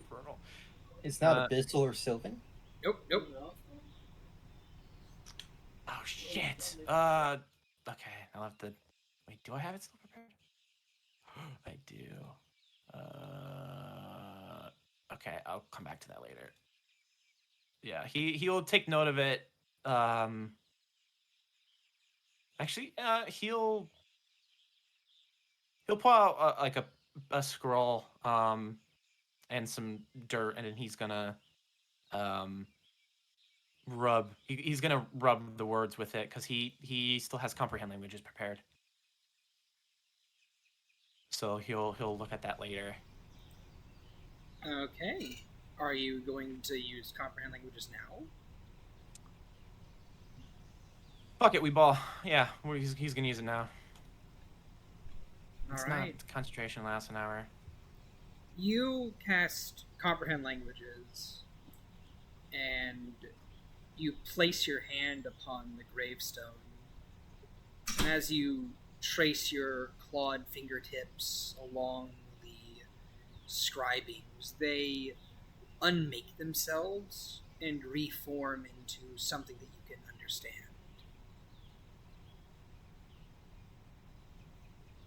And it reads the following as I go to find it. Give me just a second. While he's doing that, Valen's both taking guard and eyeing the graves. Pulls out an empty potion bottle and grabs some graveyard dirt. You're Bell going to desecrate components. this grave. Bell components. You're going to desecrate these graves. I'll think about it. Yes, desecrate the grave at the Archmage of Necromancy's house. That'll go very well for you. I mean, spell components. You can't use a spell component if you're gone, my man. Graveyard dirt is needed in a So few you're gonna be spells. using your own graveyard dirt. Don't worry, you'll get that dirt later. It'd be Especially where we're going. 6 feet of dirt directly on top of you. Cracks out of a pot. All right. Got enough graveyard dirt to last for a lifetime. I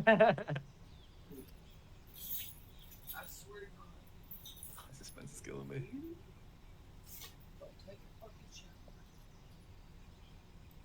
So, Greater Restoration uses 100 gold worth of diamond dust. It's not cheap. It is not cheap. I currently have. Where is it? Why did it change?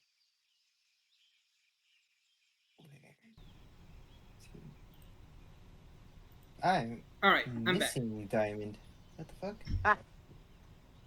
So, found it. Okay. In Twilight's embrace, I bid farewell to this cherished soul. This beloved presence ripped apart in the void of memory.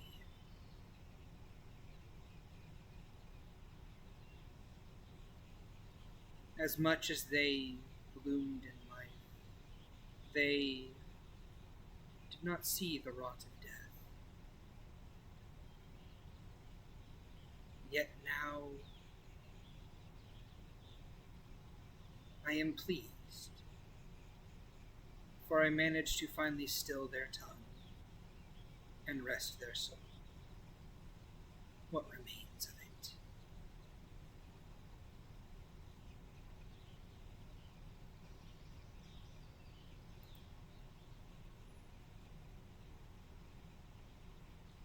Doesn't give a name.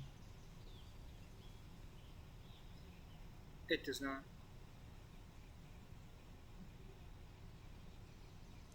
Did that altar in that book, covered in blood, did that seem familiar? Familiar how? Is that a ritual he's seen before No. with his family history? I will give you a history, though.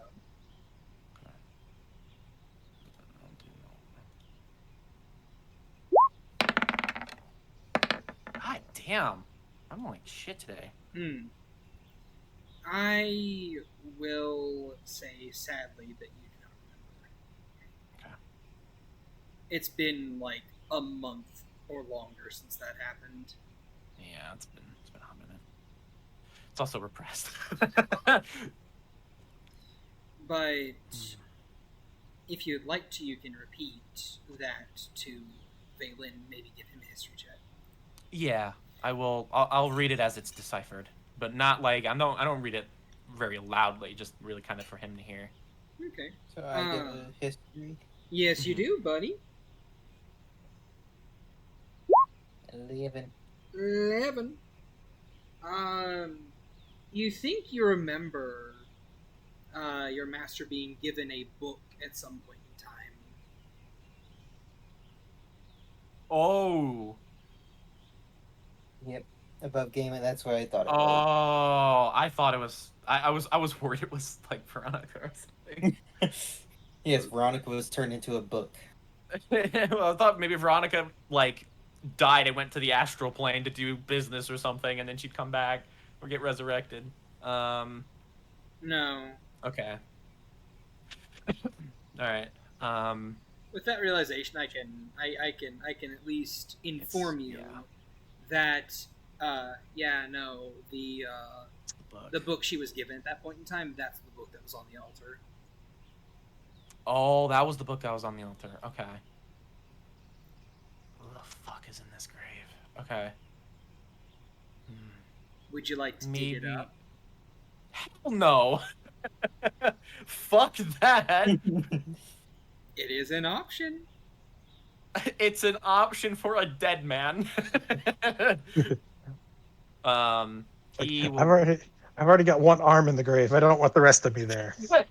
Well, doesn't he have 2 arms in the grave? Yes, I have 2 arms in the grave. Well, 2 now. He looks back at Valen and just, maybe we shouldn't ask about this one. There's some ideas floating around, but for now.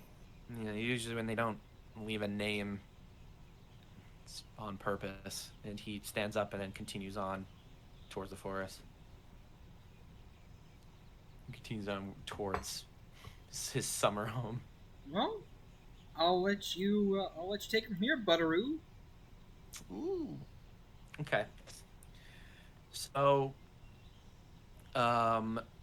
we walk for quite a while, probably 15 minutes maybe, kind of deeper into the forest. Maybe it seems like at times we're heading closer to the bramble, but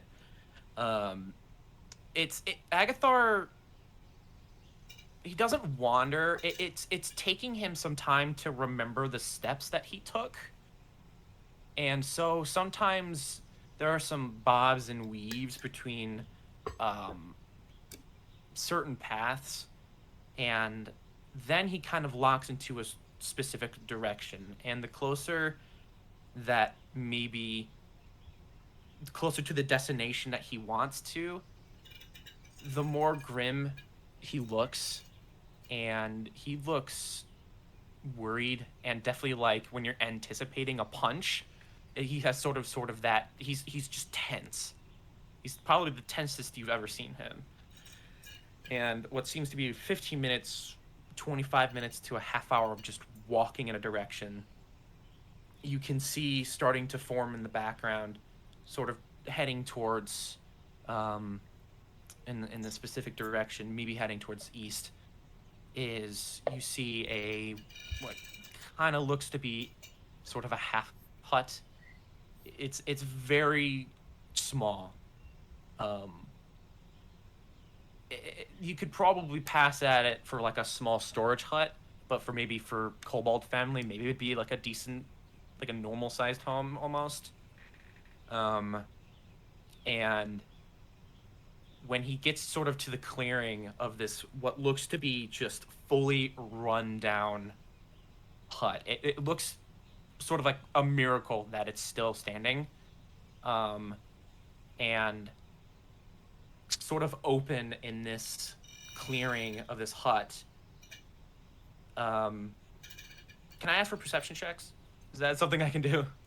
Your bit, man. Go for it. All right, Valen, roll a perception check. Yeah, perception. Ooh. So, And both of you roll me a wisdom Maybe- saving throw. yeah, Ah, right. yes, Maybe for Agatha. continue. All right. You see, sort of in the clearing, maybe more towards the back. Maybe your eyes just hits it sort of just right where the light gleams off of something sort of metallic. Something's towards the back of the hut, but Agathar doesn't go towards the hut. He doesn't even go to the clearing.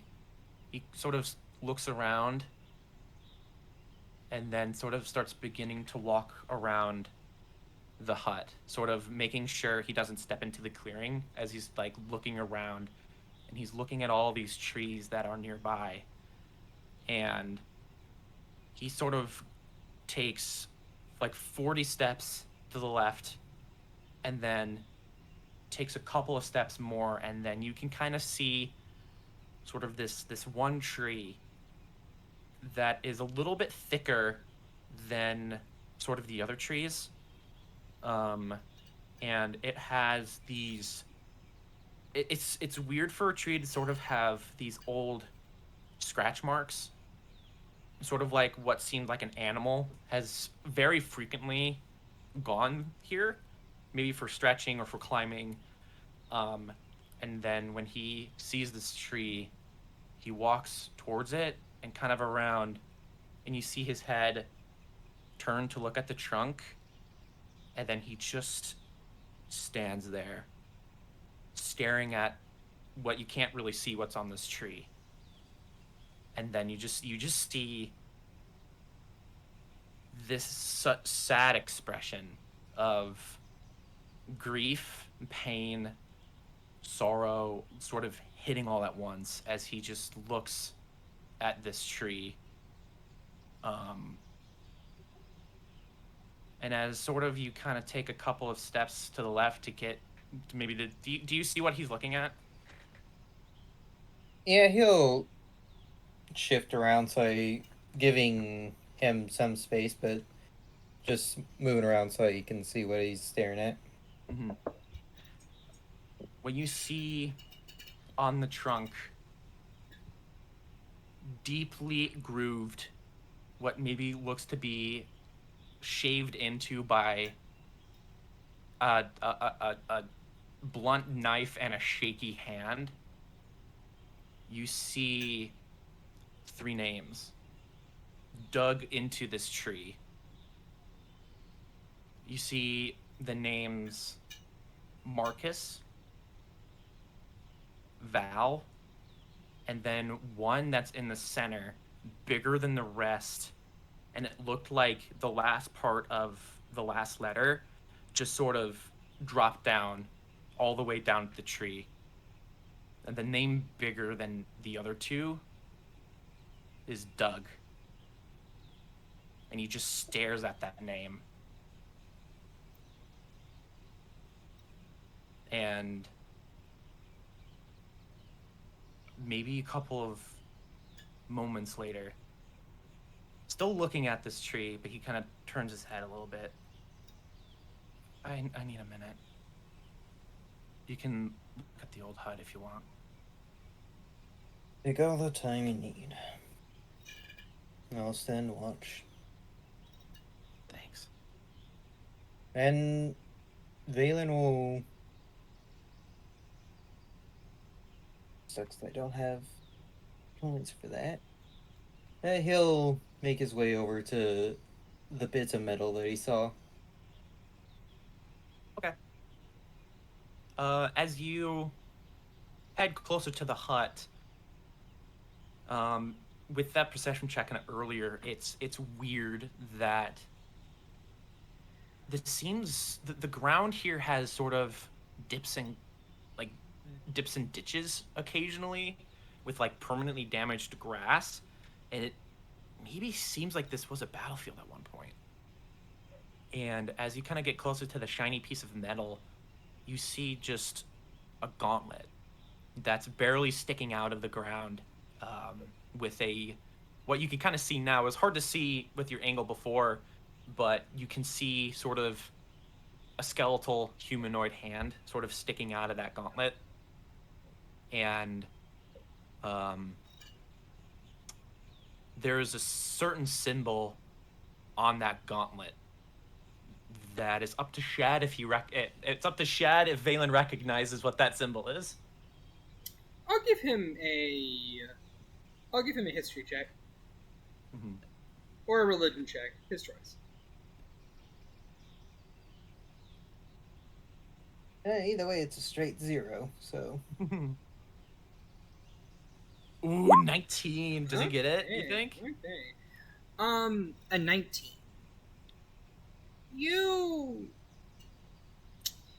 During the time in which you were spending a bit of downtime between your puzzle dungeon levels, you probably looked into Vori at the very least. Yeah, that was one of my things that I did. Mm-hmm. That gauntlet is bearing the holy symbol of the primary knight order called the Order of the Lightstriders. Stalwart defenders against all things evil and horrendous. No, wait, sorry, shit. I'm thinking of the wrong thing. They're called the Dawnbreakers. But basically, the Order of the Dawnbreakers is kind of like the de facto Knight Order of Vori. They are the ones that stop the undead from the necropolis from overwhelming other nearby cities. They're the ones that hunt down lycanthropes. And they are also the ones that are known to hunt down rogue necromancers as well.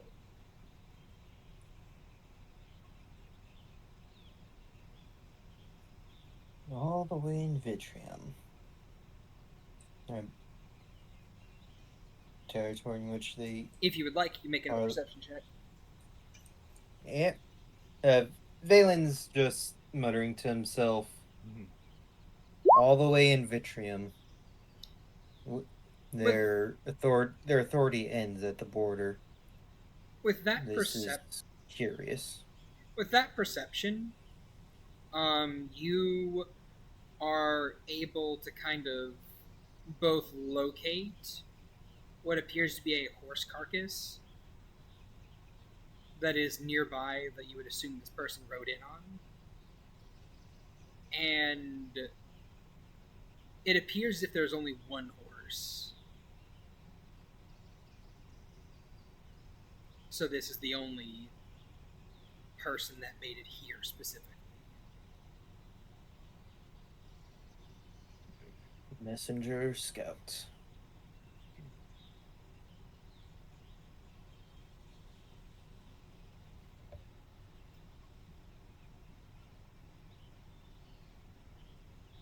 All right. Does it go back to me? Sure. Okay. So as Valen kind of walks away, Agathar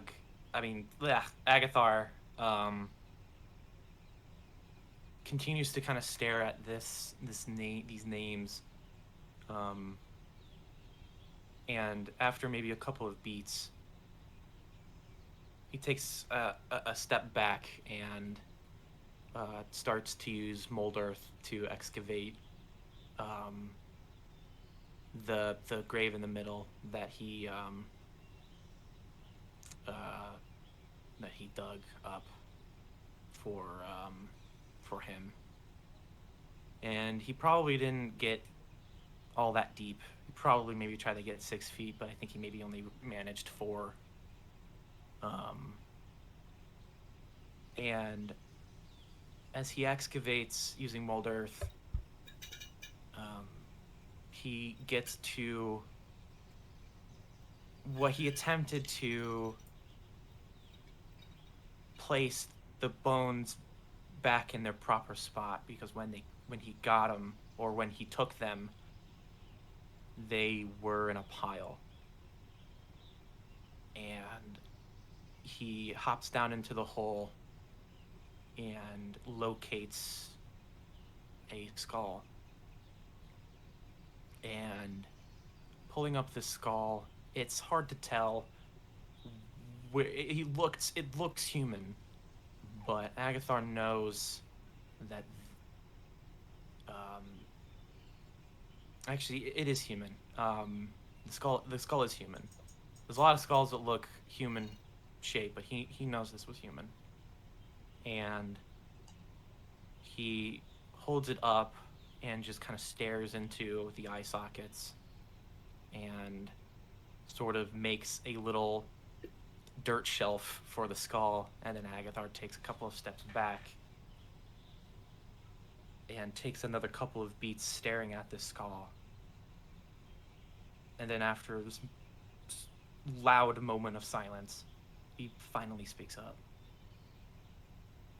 Hi, Doug. I'm sorry I took so long to visit.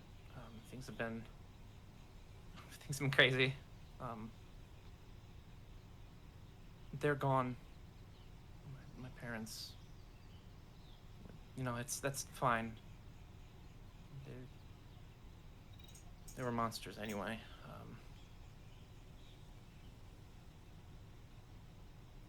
I'm seeing the world. It's been great. I have a family, a new one.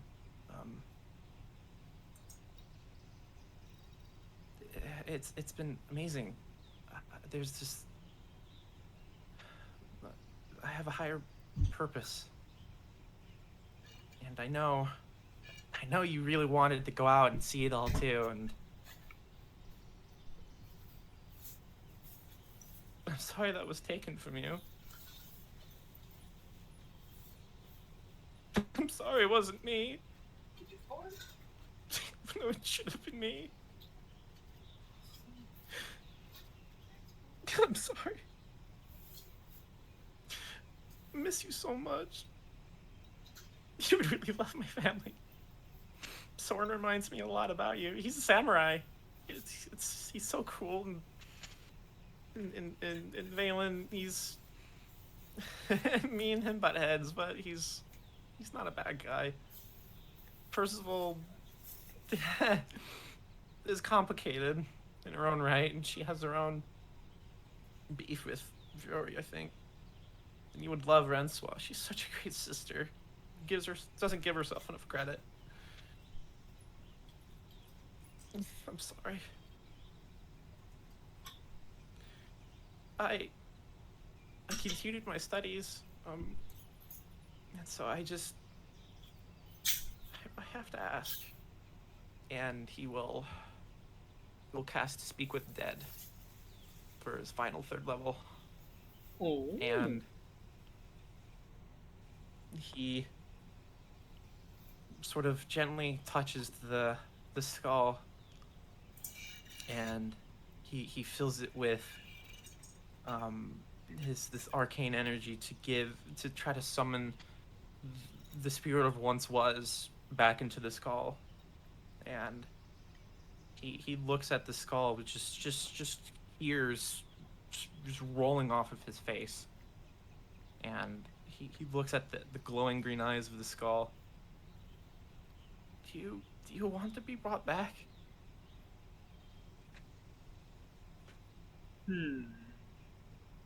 The skull shudders back to life once again, chattering for a moment before going still as this dark green energy courses through your hands and infests the skull before filling the eyes. And you feel the specter attached to it simply shake their head.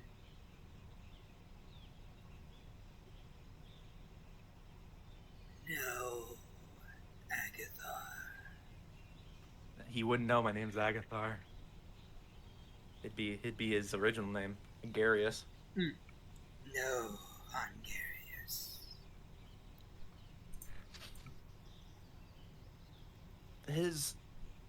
Agathar's eyes close really tightly as he just kind of stops himself from weeping more because he wasn't sure what he wanted to hear.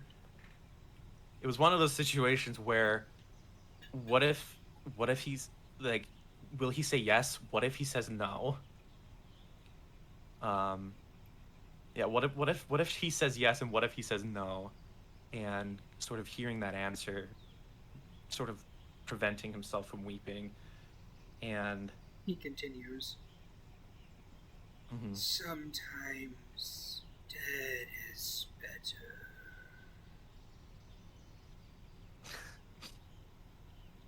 I agree. You were always so smart.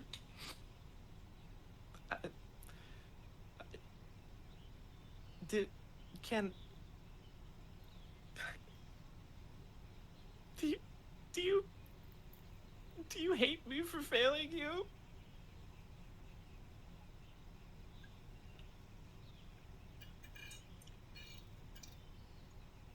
No. You did not fail me. I think he just weeps. I think he just clutches the skull into his chest and he just falls back, and then he just weeps. And I don't think he can bring himself to finish the questions. I think he just lets the timer run out, and I think he just holds the skull, and I think he just lets out all of this pain and guilt that it was his fault for letting this happen, and I think he just uses this time just to let it out. The skull speaks again. In the middle of his crying fit. Mhm. You have done well. Your family sounds happy. You deserve to be happy.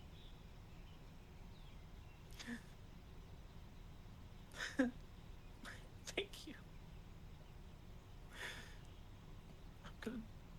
I'm gonna show you the world. I'm gonna keep my promise. And at that point in time, the dark green coloration of necromantic magic fades from the skull's eyes. And all he can hear whispered upon the wind is, "Thank you." With a gentle smile, he places the skull's forehead against his own, and he will, after leaving it for maybe half a minute, he will pull out he'll pull out an onyx, and he will use ch-ldr-n on the skull. And a lot of times that he's done this, it's he knows exactly what it takes, and so he usually just slaps it all together, but he just takes his time with this one, and very carefully, gently folding the skull in, sort of like a putty after casting this, and he just is very careful and I can't think of the word, deliberate with his movements and with these carvings. And then when he's done with this mold, he gently places it, the circular end, places it against his broken spot on his horn, the one that is incomplete, and he gently forms himself a new horn using this skull. And then when he lets go, it instantly hardens into a brand new skull. And he opens his eyes and just lets out a long exhale, finally that weight of guilt sort of finally being let go. And after a moment of silence, he just gives a little snort of a laugh, and with a shake of his head, he starts to climb out of this grave, this makeshift grave, and with a little mutter, he says, "I totally forgot to tell him I made a mole as my familiar. It's his favorite animal." And you get the feeling that he already knew. yeah, but he wanted to tell him about it anyway. And he will undo the grave. All right, you bury the grave back up, and you and Valen begin to make your way back to the house. Above game, where are you guys wanting to go? I'll go back to the cart, but other than that, No. I'm Not in asking- general. Yes. in general, yeah. Your Our next three location. directions where? Yeah. Oh, I see. I want you guys to pick a point on the map, and I want you to lock it in. Mirzai, Vuori, Celeste, or Xanadu, or Ember Sticks. Shad, we got no reason to put an Ember Sticks! We got absolutely no reason to go there at the moment. Where am I locking it in? Up to you. I'm voting Mirzai. Mirzai. 2 for Mirzai. I want to go after Rainier. Mirzai. 3 for Mirzai. Alright. Soren? Soren wants to go to Vori, but he realizes that his reasons for going there are entirely selfish. So That's most of the reason why Agathar is picking Mirzai. Yeah, everyone's going to Mirzai for selfish reasons. I'll let you in on a secret. The reason Purcell wants to go to Mirzai instead of Viore is because she wants to avoid Viore for the moment. Yeah, she doesn't have enough time. yeah, Alright but I think Soren already we already talked in game about going to Mirzai first, right? Yeah, we've Yeah. mentioned Yeah, that we were. Yeah, about that's Yeah. But that's like why I Soren said- decided to. Like I said, deliberation is a thing. Who knows? You could have changed your mind in the morning. But regardless, Mirzai is the destination you guys have set. Locking it in. Right now. Confirmed. Yep. Okay. I'm in. No Soren take doesn't want to wait backsies. any longer, but he realizes this is probably better. So- Yeah, Alright. and Valen. he's also gotten fucked up by You were trying to say Valen? Yeah, after some time, Valen would say that he'd rather go to Viore just to start setting up some allies for potential future endeavors. Well, you're all alone. Yeah.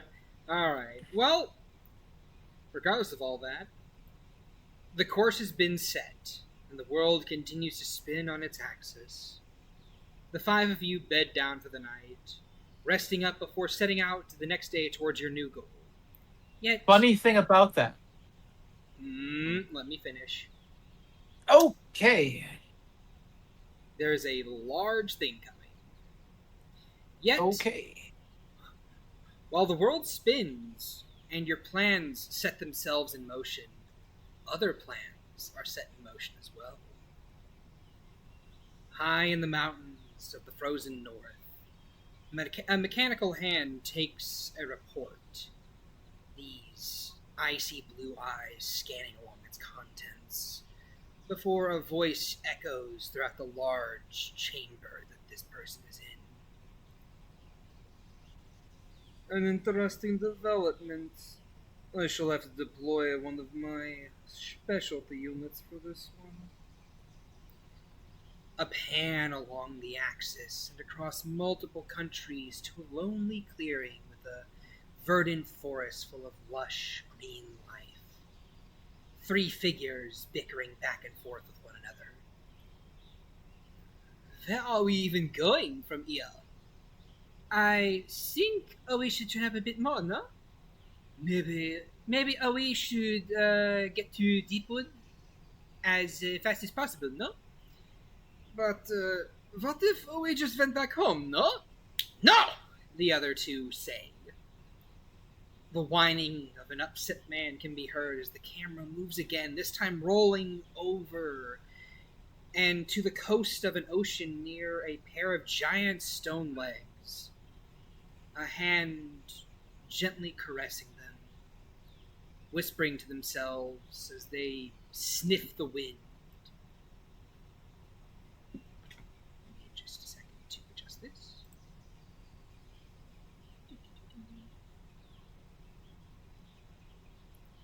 The world shifts, and the trees stir. Something wicked this way comes. A shift over a few other countries to a war-torn one. Smoking hovels of a few towns left, utterly destroyed in the wake of marching metal feet. Pistons whirring and icy cold gas exhaling from their joints. Marching further forward like the stretching claws of a beast towards a floating city in the sky. A magical place full of witches and wizards of all kinds, currently under threat for their very lives. A group of figures descend a stairwell in the main castle and throw open the pair of double doors at the very bottom. One, a short woman with blonde hair and a wild look in her blue eyes. The others comprised of a goblin with a large hat, a man in full plate, and a tall human, each of them bearing a rifle and the crest of the Celestian military. As the woman speaks, "Sir, we have come to retrieve you. We need your power to help turn the tide." And across from them a pair of figures glance up from their work. The smaller one is all smiles, and one that is slightly taller simply grins back. "Well, we would, but we haven't been called yet. Don't want to spoil the fun for everyone else just yet." Their jovial laughter rising from below the city itself, before another quick pan finds another figure seated amid a pile of rocks of all shapes and sizes and colors. Some green, some red, some blue and purple, with their hand clutching around a simple piece of sandstone, feeding magic into it until it too turns this sharp red coloration, before they just toss it dismissively into a nearby pile. "Well, this is going to be fun for someone to discover. I wonder just how much chaos a sum like this will bring." Their laughter rolling through the halls, as, with a twist and a shift, we find ourselves back onto a lonely road with two robed figures strolling beside each other down a pathway under rainbow lanterns. A grumpy rabbit folk crossing her arms and muttering under her breath before glancing up at the taller figure. "I don't know why you let them go, sir. If anything, we should have killed them for interfering with our plans." The figure beside her simply chuckling. "Bethany, you're so impatient sometimes. Don't you know the best part of a game is setting it up? Getting all the pieces moving about, everyone's plans nice and orderly, before pulling out the one bridge piece and sending it all tumbling down. We will see them again, but when we do, they won't ever see it coming. In fact, why don't I check upon one of our assets right now?" Further north, standing upon an active volcano silhouetted by fire, a male stands staring into the void of lava beneath him, pondering, before muttering to themselves, "Shouldn't have gone this far. God, I'm so tired of this. Of war, death, and destruction." He then turns and walks away, hands in his pockets, a single small step carrying him to another mountain nearby, one less hot on fire. "I quit."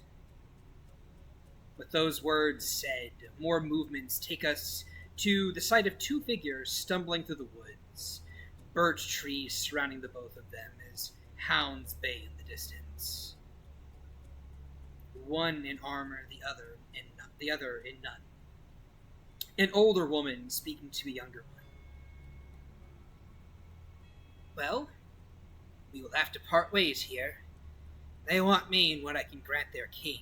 However, you have a chance to escape. A much better one alone than if we were to try and escape together. Follow the path through the birchwood and offer this as payment to the gatekeeper. Once you're free of it, make your way to Abigail. She can keep you safe. What about you, Master? What will you do? The older figure smirks. Deny him his wishes. And as that old woman laughs in the face of death and hands off an object to their apprentice, another laughing figure comes into frame. The laughing figure of a painted catman with a gorgeously large hat on his head, his eyes gleaming purple within a dim candlelit room. As he leans forward and places a hand on his dragonborn companion's thigh, smirking and sliding a contract forward. Go ahead and sign. We can begin a revolution here that will make others jealous of your wealth and power. None will be able to say you're not a man of prestige. And with me by your side, I'm sure we can accomplish a great many things together. He whispers into his ear, leaning forward a bit before sliding his hand up along the dragonborn's chest, before taking his hand and drawing it back to the contract on the table. Having him sign before grinning ear to ear as he snatches it up and leaves the room, with a very, very frustrated dragonborn being left behind. Stepping outside into the hallway and closing the door behind him before cocking his head to the left and pausing before moving on down the hallways. A slide across the globe to another room in an overcrowded city, a yellow-furred feline awakens to the dawning of a new day, a smile on her face at the prospect of rulership, once thought outside of her reach, but now so close at hand once again. Another queen sits in her throne as various advisors tell her of Drolam's movements of late, a frown crossing her face. Just what are those two doing? Send a few scouts and an envoy to Deepwood. I'd like to make sure she won't be doing anything untoward. In a castle within a bustling city, a man withering away on himself coughs and wheezes into a bloody handkerchief, glaring at a knight that had just delivered him the news. She did what? And then, within the darkest depths of a city filled with faceless individuals, a man speaks to himself, or perhaps others. One can never be too sure, as he simply walks down a line of 5 individuals. 3 Harengon, a kobold, and a halfling, all lying still on an operation table, picking up a painting of a party from a very particular island. He strokes it tenderly. Soon. Very soon.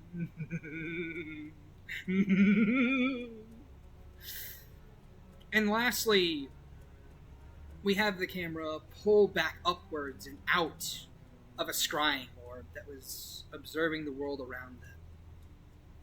A wizened old hand reaching up and tugging a couple strands of gray hair behind a pointed ear.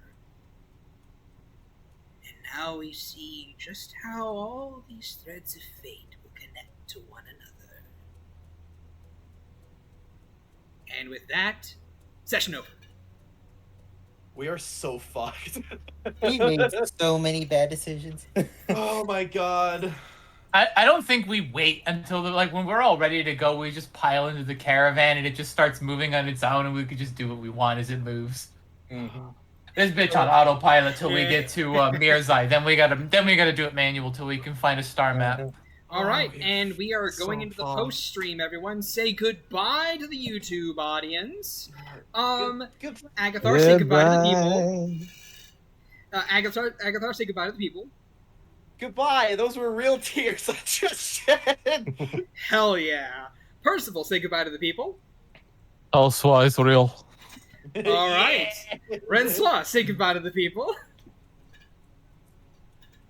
Goodbye to the people. Call Swa lives. Tall Swallow lives. Tall Swall lives. Soren, say goodbye to the people. Give me about 2 weeks and I'll say goodbye. And Valen, say goodbye to the people. Goodbye, everyone. And I definitely took that gauntlet and probably searched for the skull for that rider. Don't worry about it. Don't worry about it. Yeah, don't worry about it. I definitely don't have to speak with dead. I'm definitely not going to interrogate someone who's been dead for a while. What? Or you No. can ask the guy that was there. Anyway. I mean, they'll get one side of it. Anyway, They from want all the of whole us to all of you, thank you for watching the VOD. Remember to like, subscribe, comment. It helps the algorithm keep things a-rolling, and remember to join us live on Twitch for both the pre-stream and post-stream, where we discuss things before session and after session about the session. You know, extra cool content for everyone. Till next week, bye! Bye. Bye. Bye-bye.